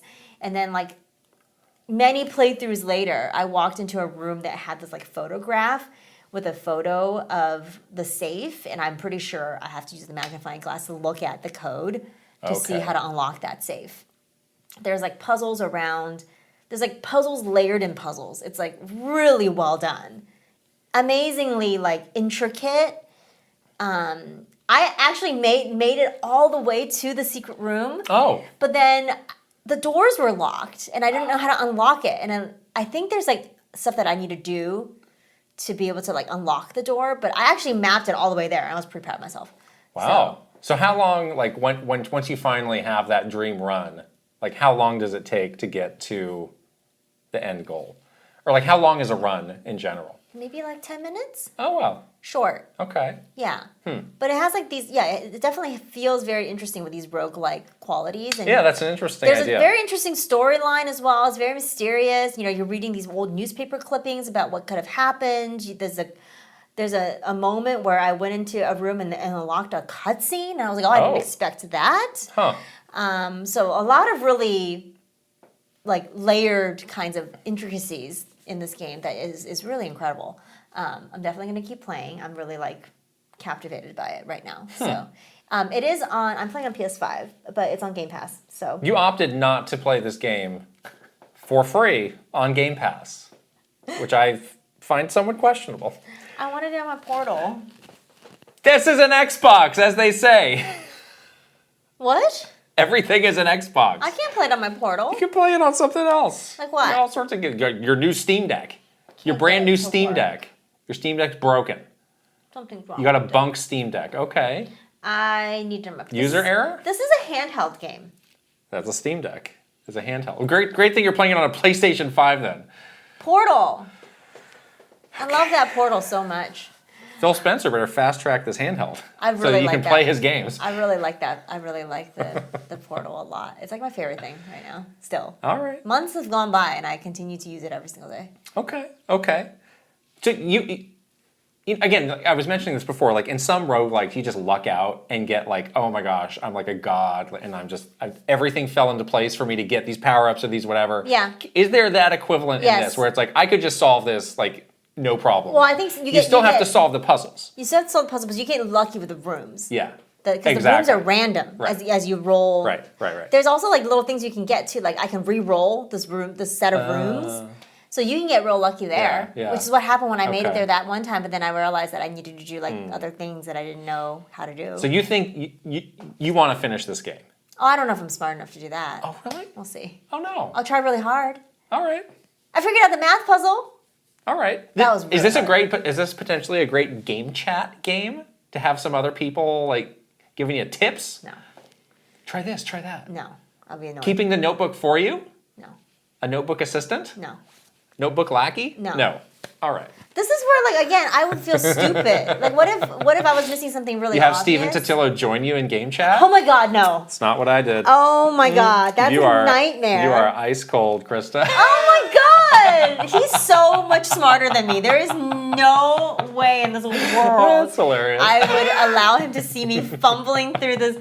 Especially the math puzzle where I'm literally using a calculator to do simple division and multiplication and addition and subtraction. You think I want people to see me do that? So our big triumphant return to streaming will not be the blueprints? It literally is like 5 plus 3 is 8. 8 minus 2 is 6. 6 divided 2 is 3. 3 times 2 is, it's like that. It's so embarrassing. Oh no. Sometimes I'll make a mistake in in the simple arithmetic of this game. It's really embarrassing. So there's no way. Sounds fun. There's no way. I got an early copy of Capcom Fighting Collection 2 from Capcom. Thank you for that. Nice. And this is the latest one of their big fighting compilations. And they have very smartly been touting one particular game, which is included in this, which is Power Stone 2. Yes. It also has Power Stone 1, but also Power Stone 2, which is... You were really excited about Power Stone 2. Yes, and this is actually the only game in this collection that I have spent a substantial amount of time with. Nice. I don't know, if you're like a real big Capcom fighting head, like there's probably more stuff that you're into. This like has some of the like Capcom versus SNK stuff. Right. This has, I think it's Plasma Sword is the name of it, which is like a non-Street Fighter. There's some other like non-Street Fightery. There's some other ones that are more like mashup. I'm forgetting the name of it, but Power Stone 2 is where I went to immediately. And that's a game that I played on the Dreamcast. I didn't have it, but it was one of my friends had it, and it was just like such a good party game. Yeah. And this game always gets compared to Smash Brothers, which I don't think is a perfect comparison, but it's kind of close to. Yeah. So the idea of this is, it's again like there's 4 characters, and you're on these stages. So unlike Smash Brothers, this is a proper like 3D run around in every direction kind of game, but it's also like got a bit of a top-down view to it.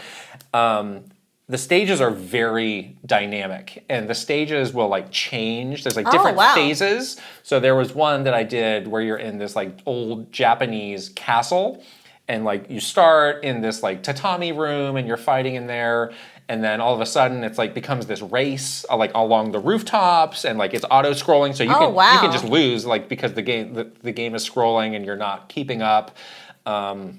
And then there's like a big finale, and eventually like you actually fight a boss. Like, there are moments where it does become cooperative as well. Boss rush? So like every couple minutes, like the whole dynamic of the stage like changes, and what you are doing is changing. Also, like Smash Brothers, there's all these items that are always showing up, and some of them are like, oh, I got a sword, I got a bat, I got like this rocket launcher kind of thing. But there's like health power ups too. There's like a lot of those. And then there's a lot of characters too, and I never really got deep enough into it to understand the differences between them. Like there's really only 3 buttons that you can do. There's like attack, jump, and like kind of like special attack, or like some special move if you have a weapon. So everybody's always felt like, oh, this is a really like underrated game for Capcom, like bring it back. So it's really good that they are bringing this back, because I think it deserves a bigger audience, and who knows, maybe we'll get more Power Stone in the future. But like this is like a really like top tier, like, is there online multiplayer? Party fighting game. I believe, I'm going out on a limb saying this, I believe this version does. Okay, that's cool. Have that. Yeah. Yeah, which is great. And sometimes like in these compilations, it's like, is there an audience for this one particular game? That's kind of what you need to know. But I think it's a game that you would like a lot. I want to try. I think we should try it. Like that could be a fun one for us to do a gameplay video on. Yeah. It's just a really fun game with a group of people. Yeah. I always want to look for like a Smash experience is a little bit more casual. Yeah, this is definitely. And I think this might be. This is definitely. Yeah. And it's also like. None of these characters are like, it's Guile, it's Ehan. Like, no, these are all like original. New. These are all original characters for Power Stone, but they're all pretty unique and cool. So just like super glad to see that back. And again, they're super smart to just like always put that at the forefront of this. These fighting collections are good. Right. Like they do a really good job with these. I remember like when we got the email from them, like saying, are you interested in the code? It was like in parentheses, Power Stone 2. And you're like, yes, I'm interested. Like, wait, Capcom fighting? Which one's that? Oh, the one with Power Stone. Yes, I want that. I want that badly. They know. They know what the people want. Yes. And then finally, last week, we got inspired and played some Kirby's Air Ride in the GameCube. We did. It was actually your Kirby's Air Ride, but you were saying that this was a game that you never really clicked with 100%, and you were kind of like curious to go back to it? So the reason we were playing, we have a gameplay video on this coming up soon. Yes. On our Patreon. But yes, I got Kirby's Air Ride, I don't know, maybe 10, 12 years ago. I never had it in the moment of the GameCube. But I was like, oh, how can I bolster my GameCube library here? It's like, oh, that's one that I kind of missed out on, just completely missed out. I don't know I don't know anybody who had it. I didn't really know much about it. I was like, oh yeah, this is a Sakurai game. I should pick that up. And I played through it, and it didn't really click with me in a big way. So I kind of put it down. I was like, well, this is a cool thing to have in my collection, but I don't know if this is my favorite game. Right. Thankfully, you were here. I love this game. Our Kirby's Air Ride Pro. I'm not a pro, though. To take me through the paces. And I will admit, like, my impression of the game, like, did improve. It was really playing fun. Through it with you. Yeah. But I think, so there's, like, it's a very, like, segmented game in terms of, like, the different modes and experiences. It's a very Sakurai experience. Yes. Yeah. So there's just, like, kind of the normal racing that you can do. Then there's like a different type of racing, these like top-down races. And then there's the city trial mode, which is very similar to the Smash Run mode in Smash on 3DS, where you're in this big city, all the characters in this big city, and you can interact with them, but it's more about like picking up, collecting items, getting powered up, and then there's a timer, and then when the time for that runs out, you do a race with all of the things that you have gotten in the city. Yeah. But also within that mode, like there's like a lot of other little mini games. Like we found something that was like the home run contest. Yep, exactly. We did like a target that felt very monkey ball. Yes. Like launch yourself and hit the target. You get like 2 tries. Hit the big, add up and get the biggest number. Yeah. That kind of thing. So. Yeah, I came away from it like, okay, this game has a lot of content. Like some of it's better than others. Like I actually think just the normal racing that you're doing weakest one. is maybe one of the weaker things that you do in it. Like it felt a little bit like a watered down Mario Kart type of experience. But in totality, like all of these things, like it is a very fun game. And I'm really curious about how he's gonna bring it to the Switch 2. Is people's expectations for games have changed. People's expectations for a game from Sakurai has changed. Yeah. So I feel like he's going to need to kind of bolster everything that goes into this new game. But it's very unique. It's very fun. It's super fun. It really holds up, I think. And we had a lot of fun playing. I think our favorite one is probably the city trial. Yeah. And we really got the Smash Run vibes, had a lot of fun playing that mode. I can really see him jamming this new, Kirby Air Riders game with a ton of different modes. Like he loves this kind of stuff. Right. Like let's just have 1,000,000 right, modes and doing in this there. every week for a year, I'm going to swap out this thing, and this is the mode now, and you get something for that. Yeah. So we should say we didn't really say they even talk on the back of the box. Ultra simple controls, one button. One button. So it's just the A button. You kind of drive, you move ahead automatically, and there's this drifting mechanic where it's really interesting, when you hit the button in a turn, you'll start to slow down, but it's like you're building up power, tension, and then when you let go, you kind of shoot forward. It really is that sort of timing of when to hold back and when to release. Yeah, it's a great feeling when you nail one of those turns. And it feels it's very satisfying. And he does it for some of the other modes too. Like there was that mode where it was the home run challenge, where you have to press that one button to hold and release at the exact time to get the furthest.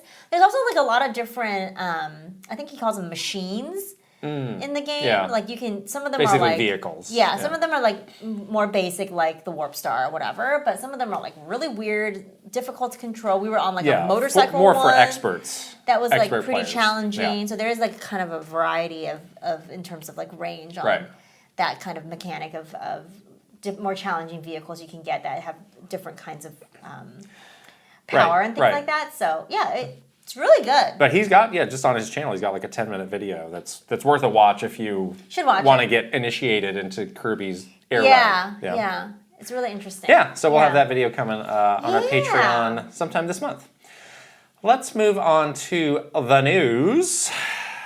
Do you see these? There are some new images that Nintendo in Japan shared showing the Nintendo Switch Online interface. I don't know why they haven't shared these in other regions. Yeah, pretty cool looking. When you talk about their issues with misinformation, it feels like just cleanly releasing everything everywhere at the same time. Yeah, that would be nice. Is maybe the way to go. Localized for the different regions. Right, because then it's like, I put this through Google Translate and it says something that's completely wrong.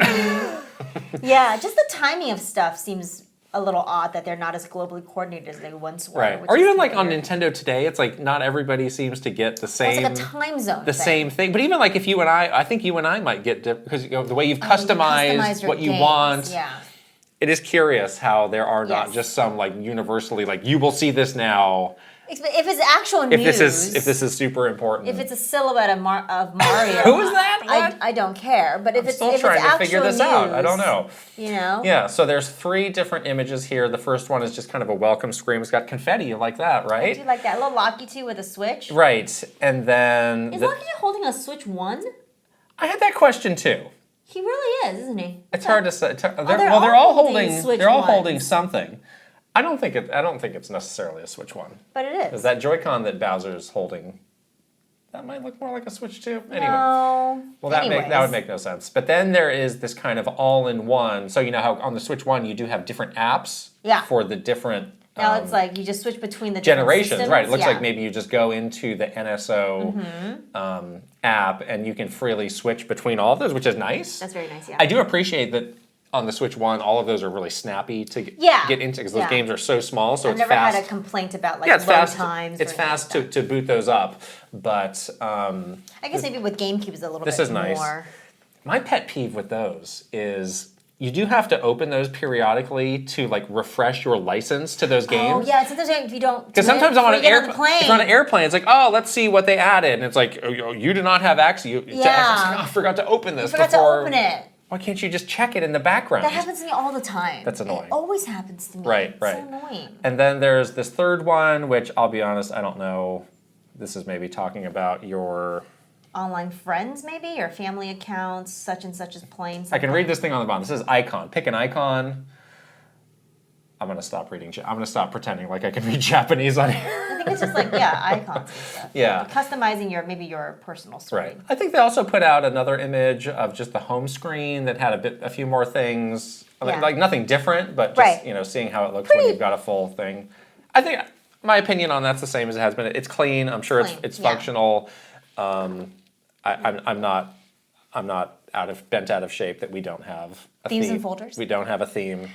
It's fine. It's fine. As long as it's organized and it works, I'm good with that. This next story is a bit of a throwback to the confusion. Oh no! The Switch 2 confusion. Want more confusion. Now, so this is an interesting one. So this is about Breath of the Wild, the Switch 2 edition. Mm-hmm.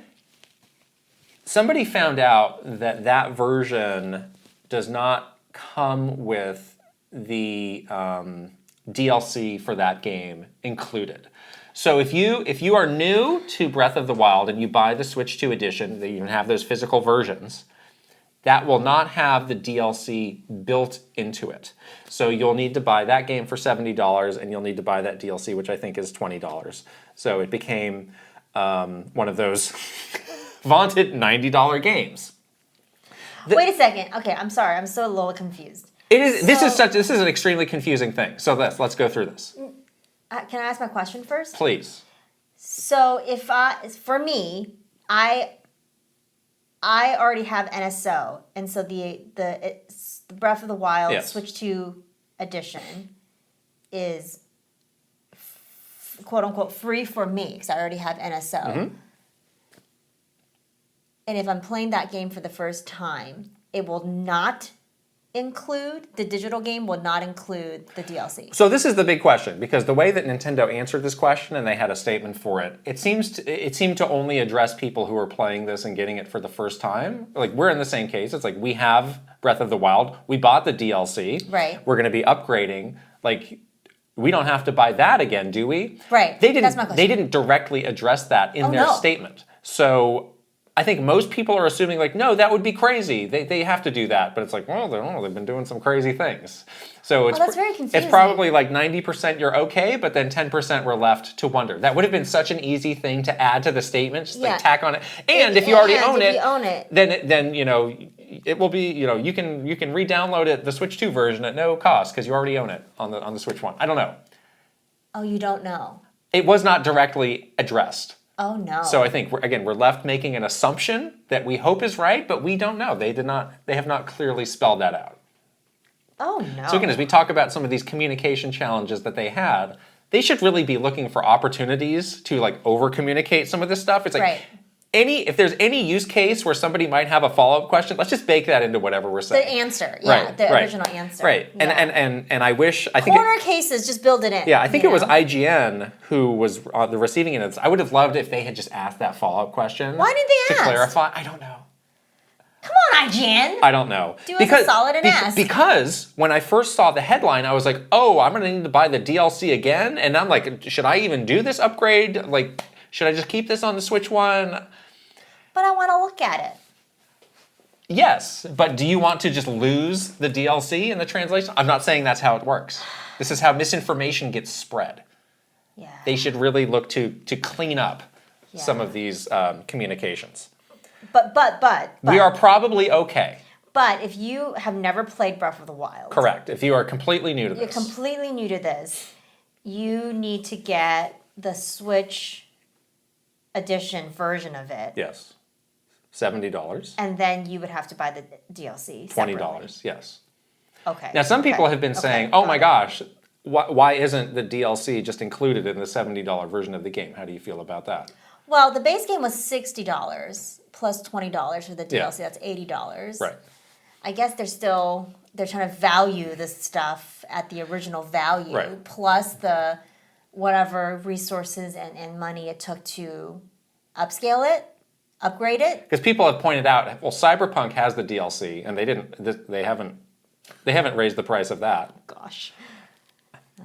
I think it's fine. Like I'm not too bent out of shape. Like this is not positioned as like a game of the year edition or the game of the decade edition. It's like it is the game. It is the game. And they want to keep selling that DLC, so that's going to continue to be a separate thing. It's nice if they did. It's always nice to get something extra for the value, but I understand why they're not doing it this way. I do think they have a lot of hang-ups around like devaluing something. Exactly. For people that have already paid $20 for and you've already sold people on the idea that this DLC is worth $20. If they're saying like an upgraded Switch 2 version is not worth a certain amount, you kind of open the door up for like devaluing the rest of your stuff. So I kind of understand it. I just wish it wasn't confusing because you've already had some drama around pricing and drama around a lot of drama. Light drama.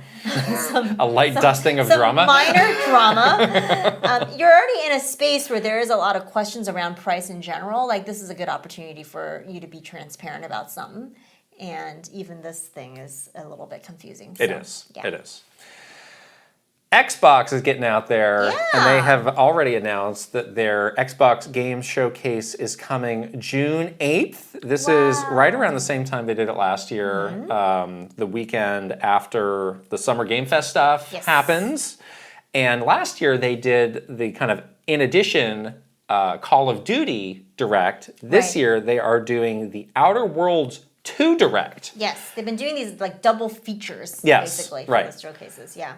How do you feel about the Outer Worlds being in this? Because I thought, oh, that's interesting. They have some bigger games they could have put in this spot, but maybe they're just not ready. Yeah. Like this makes me wonder, like this new Gears of War game, potentially not ready. Yeah, maybe not which is ready. a shame because we have that in our Fantasy Critic. Oh no! Oh well, alas. That game looks good too. And obviously Fable got pushed out. Yeah. So maybe this is like, hey, like we know for certain this is coming out. This is a series that we think has a lot of potential, so let's really put it in that premium place. Yeah, you know what? I've never played this game, so I don't have like a lot of personal excitement because I've never played this game. But I know that it's people love it and it's a huge game. So yeah, it does make me wonder kind of what the release calendar or what the schedule for the rest of Xbox games is going to be because they've been on a good run so far. I hate to see them lose any momentum when their bigger stuff is getting delayed, but they've been doing really good. And they got Doom coming up in May, and then South of Midnight is a game that people are loving. So they had some stuff still in the cooker leading up to this. So hopefully. Whatever they announce in the showcase is good, and hopefully Outer Worlds looks really good too. Is this another chance for Obsidian to show up Bethesda? Because they just did Avowed earlier this year, which is a very Elder Scrolls-ish. Because they're like, Starfield, we got this. Look at this, Outer Worlds. Look at this. Look at this. It is funny. Look at this sci-fi. How this kind of like, positioned as like a smaller team is maybe doing better stuff in the same kind of ballpark. They're very much on their corner. Are they eating their lunch? Is there studio drama? I don't know. Oh, drama. All this does is it begs the question, which you refuse to answer, which is, are we going to Summer Game Fest? Because we usually tack this onto our trip as well. Are we going to this? That was fun last year. Are you going to bring your Switch 2 into the Xbox Game Showcase? I have a cool jacket. If we even go. We'll see. You need to decide. You need to make a decision. Why do I have to decide? You're having a lot of indecision lately. You wouldn't even answer the question of whether you like the 2017 lineup better. I must refrain. I mustn't rush to conclusion. I have analysis paralysis now. You do. You do. We have to decide. Let's do that this week. Finally, this is new as of this morning. Yeah. A new Star Wars game got announced. Star Wars Zero Company. So they just did a little teaser for this and said that they will be showing more at the Star Wars Celebration, which is coming up, I think, it's within like a week, it's very soon. It's this month, it's coming up. It's not on May the 4th? No. Oh, no, okay. it's not. Then they had a click through to a website where you could learn a little bit more. It says, recruit an unconventional team of operatives and deploy them on missions unlike any other in the galaxy far, far away in Star Wars Zero Company. This newly announced single-player turn-based tactics game, developed by BitReactor in collaboration with Respawn and Lucasfilm, will share the first details about the game currently in development with attendees at Star Wars Celebration Japan. Cool. And Turn-based tactics. Talk about it being a Clone Wars setting, and we got some characters here. We got like a Jedi, we got some clone troopers, we got a droid, we got scoundrelly looking guys sitting down. And I looked up, I was like, the BitReactor, who are they? And I looked them up, and it looks like they have some people who worked on XCOM, so they do have some expertise and strategy. Because that threw me off. I was like, developed by BitReactor in collaboration with Respawn. It's like, well, I love Respawn, but how much are they actually doing on this? Maybe just overseeing the brand part of it. But it sounds like BitReactor is like a pretty legit developer for this kind of a game. A different kind of game.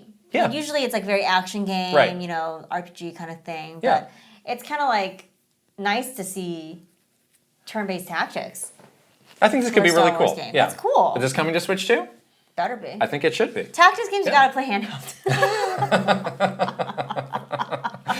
Play everything handheld. Play everything in bed, everyone. All right. Let me tell you, it's great. Let's move on to the questions from our Patreon community. We always get every question from our Patreon subscribers. Check us out at patreon.com/KitandKrysta. First question is from Ninja11. Seeing how much Bill, Doug, and Nate dodged the question about who is developing Bonanza because of that rule about hiding developers, I gotta ask, why did Kirby Air Riders end its trailer by announcing that Sakurai is the director? I have watched enough of your content to guess that the real answer is he's Sakurai, he can easily get away with it, and they know his name will sell copies. But at the end of the day, the juxtaposition of Bonanza and Riders shows blatant hypocrisy. Ooh. If you were being interviewed and somebody asked you why Riders gets a director announcement, and yet we know nothing about the Bonanza devs, how would you answer? Ooh. So I'm putting the microphone into your mouth now. Krysta, we just saw that Masahiro Sakurai is doing Kirby Air Riders, but we don't know who's making Donkey Kong Bonanza. Why is that? Keep it locked to Nintendo.com. Nintendo Today will save us. I'm here to talk about Donkey Kong, but no, the real answer is we approach these on a case-by-case basis, and we have some information that we'll be sharing with you later, so please look forward to it. Move on to the next question, please. But the actual answer that they won't tell you is that yes, he is Sakurai. He gets to do what he wants, but also he's not a Nintendo employee. Right. He has his own company, and he does not have to follow the same rules as internal Nintendo developers. And he's treated as a very special case, like almost like a second-party developer, and he gets to call the shots in a way, and really. Be the person to dictate how he wants to make the announcement about his game. And Nintendo obviously sees a lot of value in Sakurai and the games that he makes. And, this was the closer for the Switch 2 Direct, so it's in a very, heavy hitter position. So, of course, they're going to be working very closely with Sakurai to make sure that the announcement is how he would like to position his game. So yes, so that is why he's sort of outside the scope of Nintendo's control because he's not a Nintendo employee. Right.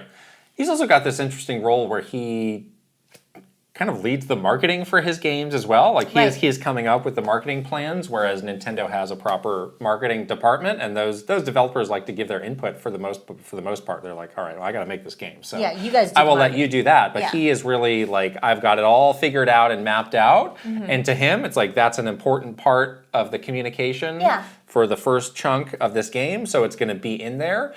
And again, they don't want to rock the boat with him, so it's fine.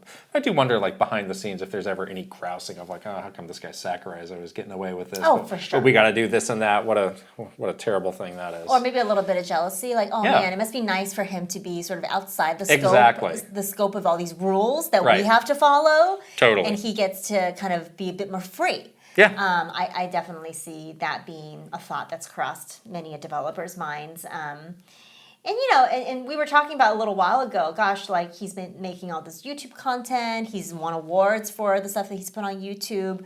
now he has even more like leverage in terms of telling Nintendo. I am truly an expert. Yes, exactly. I'm an expert in all the things. Game development, marketing, social. Yes. Like I can do everything. I'm a one-man genius show. Yeah. And there's really nothing you can say to argue against it. You're like, no, you don't know anything about marketing. Right. It's like, did you see what I just? Did you see this? It's. I want an award. Like what? Look at my giant YouTube plaque. Exactly. And so it's kind of like there's really no arguing, so you might as well do it. But that is how, and I suspect that for everything Kirby Air Riders related, he is calling the shots, and he is the marketing team or whoever is assigned to work with him on this is basically just like, you're like his project manager. Like when I was working on Smash, I was his project manager. Basically, like he tells you what to do and you just do it. Don't argue with him, don't talk to him, just do it. And do it perfectly. And I think that the expectation, the bar that he has is higher than ever because again, he has spent 2 years making YouTube videos on it and he's like, I really know. And that's what he's going to be doing for the duration of this game. And so everything that you see coming out for Kirby Air Riders is going to be 100% controlled by him. So I'm interested to see it, though. Indeed. Yeah. We have a question from Citadel next. One tidbit from Nintendo's Switch 2 interviews that I haven't seen get much traction is their comments on achievements. They said that while there won't be system-wide achievements, Zelda will have some type of in-game achievements.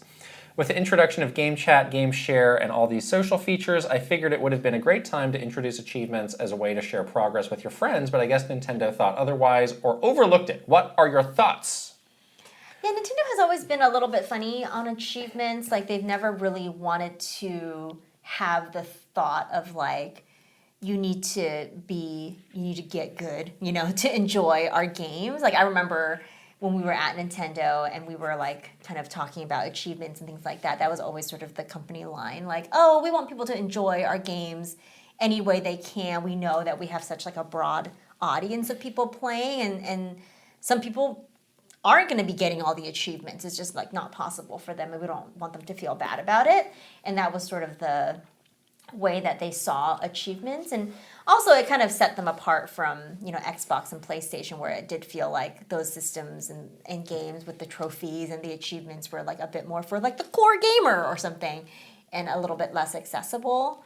But yeah, it's an interesting comparison though. I like what you're saying about they're adding all these social features with Game Share and Game Chat. Like, is there another type of like Nintendo-ish achievement or a way to show your friends like what you've been up to that is not really based on like merit or being like super good at something? Like maybe that's something they're considering to add in as one of these social features, because I can see that as something that they would be into. Well, you touched on something else that is probably part of this as well, which is that they were not the first to do it. So these ideas that they might be revisiting that other people have done. Like, they never love to do that because they always pride themselves on, we're going to do something different that people haven't seen before. We're going to take it and put a Nintendo spin on it. And I remember when I joined Nintendo, it was still the Xbox 360 Wii generation. And I did like bring that subject up with some people. I'm like, I wonder if the company would ever consider doing achievements. And in a very nice way, people told me, it's like, well, that's not really how we look at things. Like, if somebody else has a great idea, we don't feel like we need to do it. Like, we're going to look at what we can do that plays to our strengths and so on. We've seen that same type of conversation play out much more forcefully with certain people, where it's like, don't ever mention something that somebody else has done because that idea is tainted. Yeah. Don't. And I have to imagine what was going on was, there was a big boom in the achievement excitement in the Xbox. I had it. Oh yeah, Did you have it? Totally. I would play games only to get That's the thing. It's like we all fell into that trap of like, oh my god, I'm playing these terrible Burger King games, or oh my god, I bought this awful King Kong game because it was an easy 1,000 gamer score.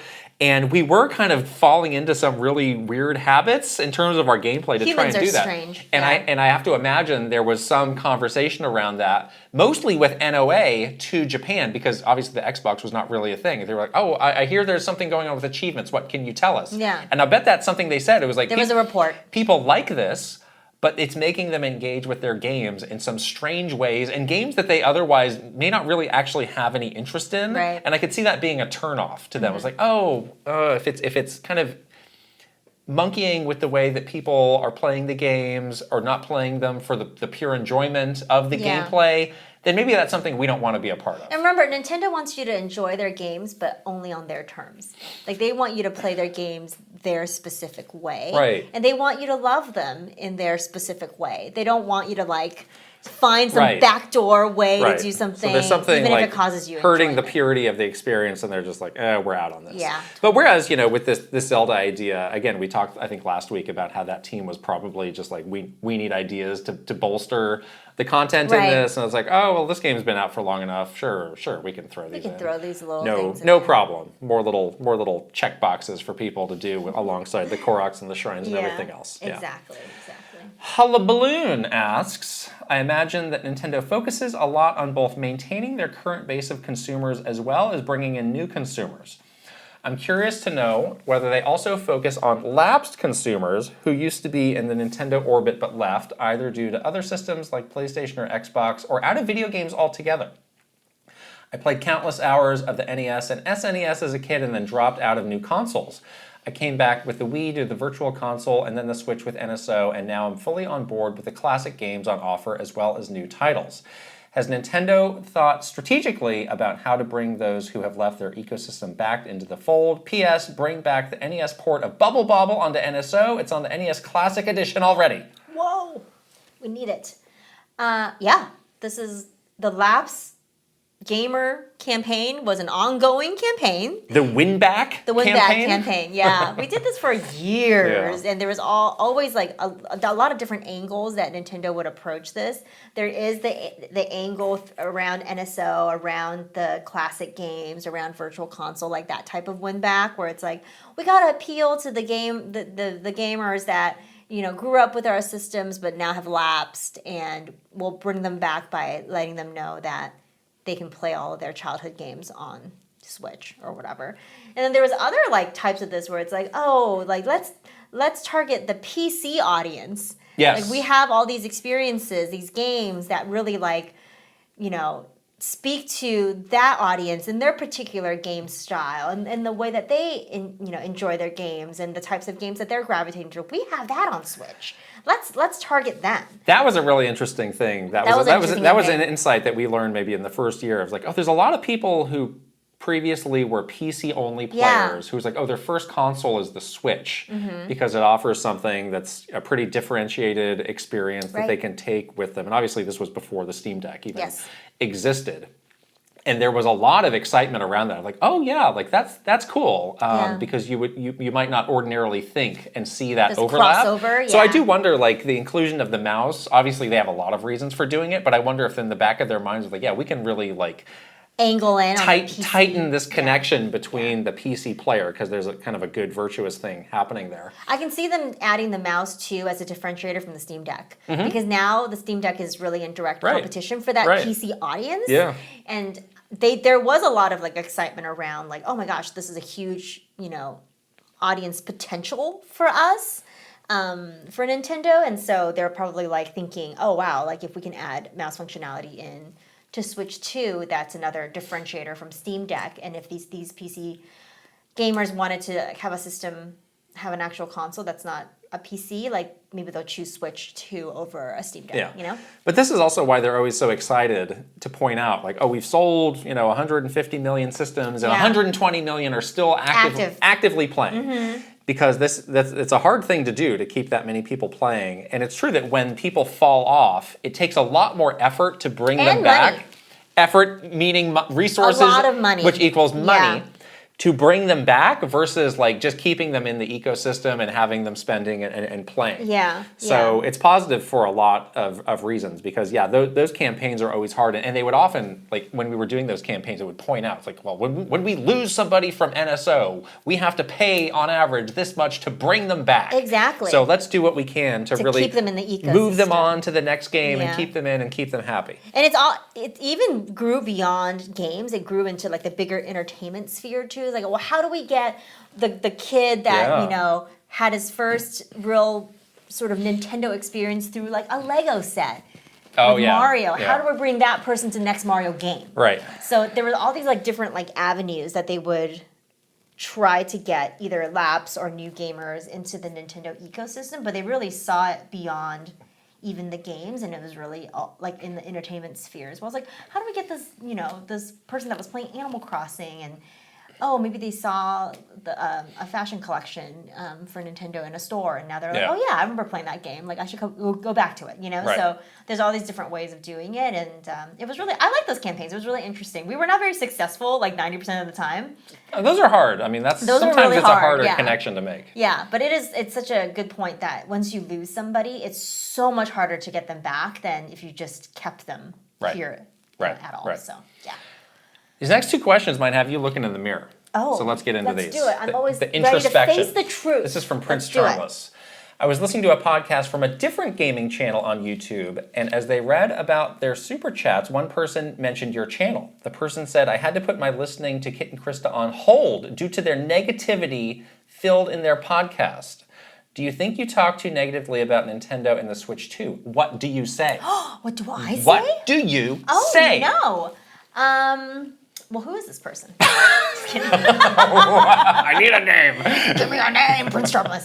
I'm totally kidding.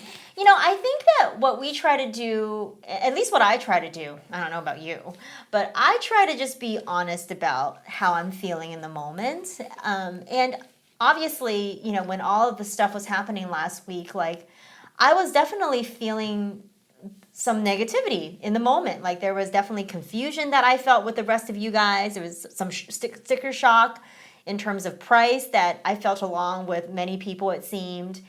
I don't think that, we are, we're not trying to like be unbalanced in our We don't have view like a of Nintendo. preconceived notion of whether, this thing is good or bad going to, we're going to evaluate it for what like it is. in the moment. And try and give like an honest reaction to what is happening. Exactly. Like I just try to be honest, like period. Like I'm not going to ever put on a show for you guys. Like just to make people like me more, I'm not going to be like overly positive about everything. Just to make people like me more, I'm not going to like be overly negative about something. I'm just going to tell you honestly how I feel in the moment, and and that's all we can really do, I think, as we talk about things on this channel and beyond. I think that's like our, that's kind of our philosophy, is like we would never like lie to you about how we're feeling, I think also,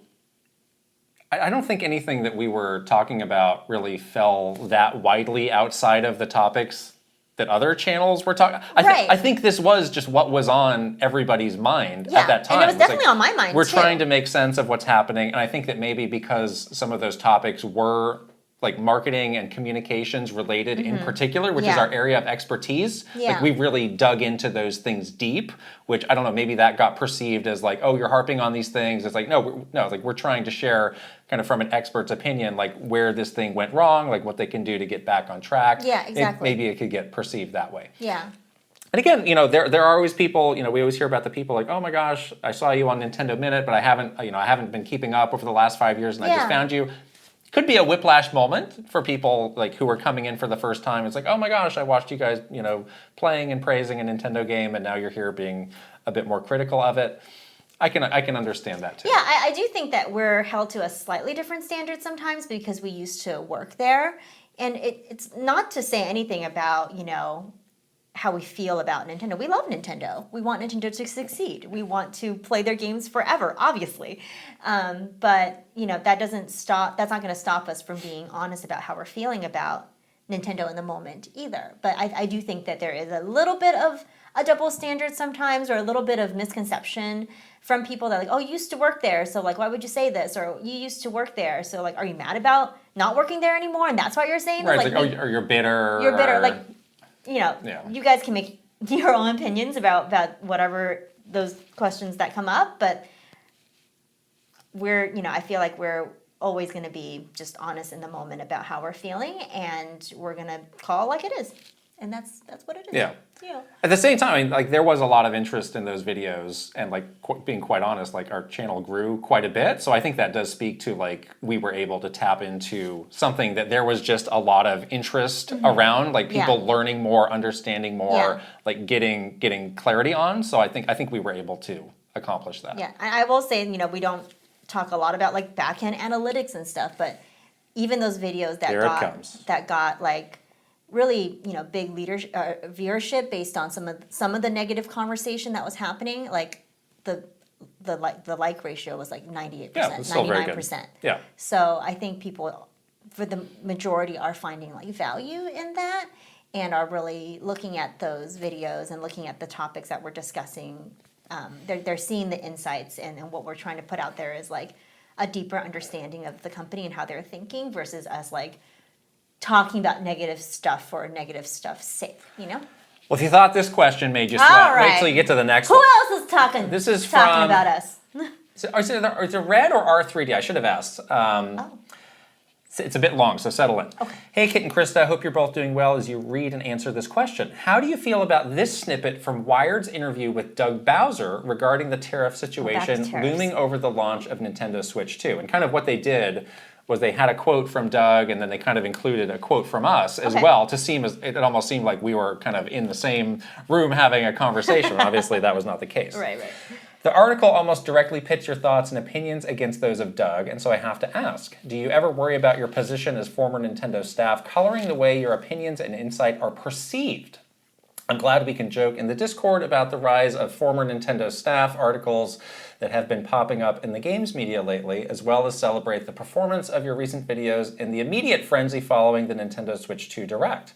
But I'm also concerned about the possibility of your words being quote mind twisted and held up as fact or gospel to a frenzied crowd that might not meet your words with a proper measured response. Obviously, the best thing you can do is state the facts when possible and make your opinions clear, but as wide-reaching influencers, you do inherently sacrifice some control over how you are perceived, and I doubt the response was unexpected. How do you prepare yourselves for this eventuality? Thank you for your time. Yeah, I did see this article. You're questioning everything right now. No, I'm not. You are. Who is this person that wrote them? Just kidding. Who wrote that article? All right, I need some names. This person and the person before. Get me the editor-in-chief. Give me the editor-in-chief stats on the phone.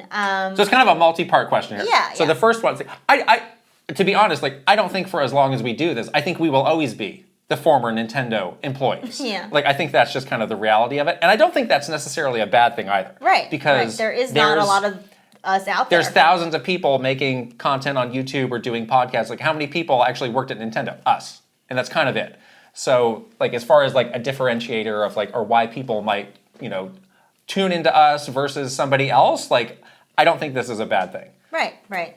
I mean, there is a level of experience that we have that we want to share from, being at Nintendo for so long. So yeah, it's fine. We see these articles that we get quoted in. A lot of them are doing the thing that all news articles have to do, which is have a juicy headline and make you want to click on the article. This is how they stay in business. So I'm not going to get too like bent out of shape around that kind of stuff. Like we see these kinds of, sensationalized headlines all the time. And yeah, when we were working at Nintendo, for example, we worked in the PR department. And if there was anything that happened that was, drama around Nintendo, like you can be sure that a news article is going to have some juicy headline around it.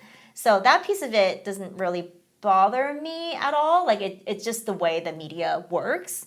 I do think that sometimes they're quoting us from a larger discussion that happens within like a podcast or we give a lot of context around what we say sometimes that are not in the article. They just take like the one snippet out of me like shouting like this is awful. Krysta Yang eviscerates Doug Bowser in podcast rant. Yeah, it's just like the one little like the three words that I say that whatever is sounds dramatic or however they want to spin it is fine.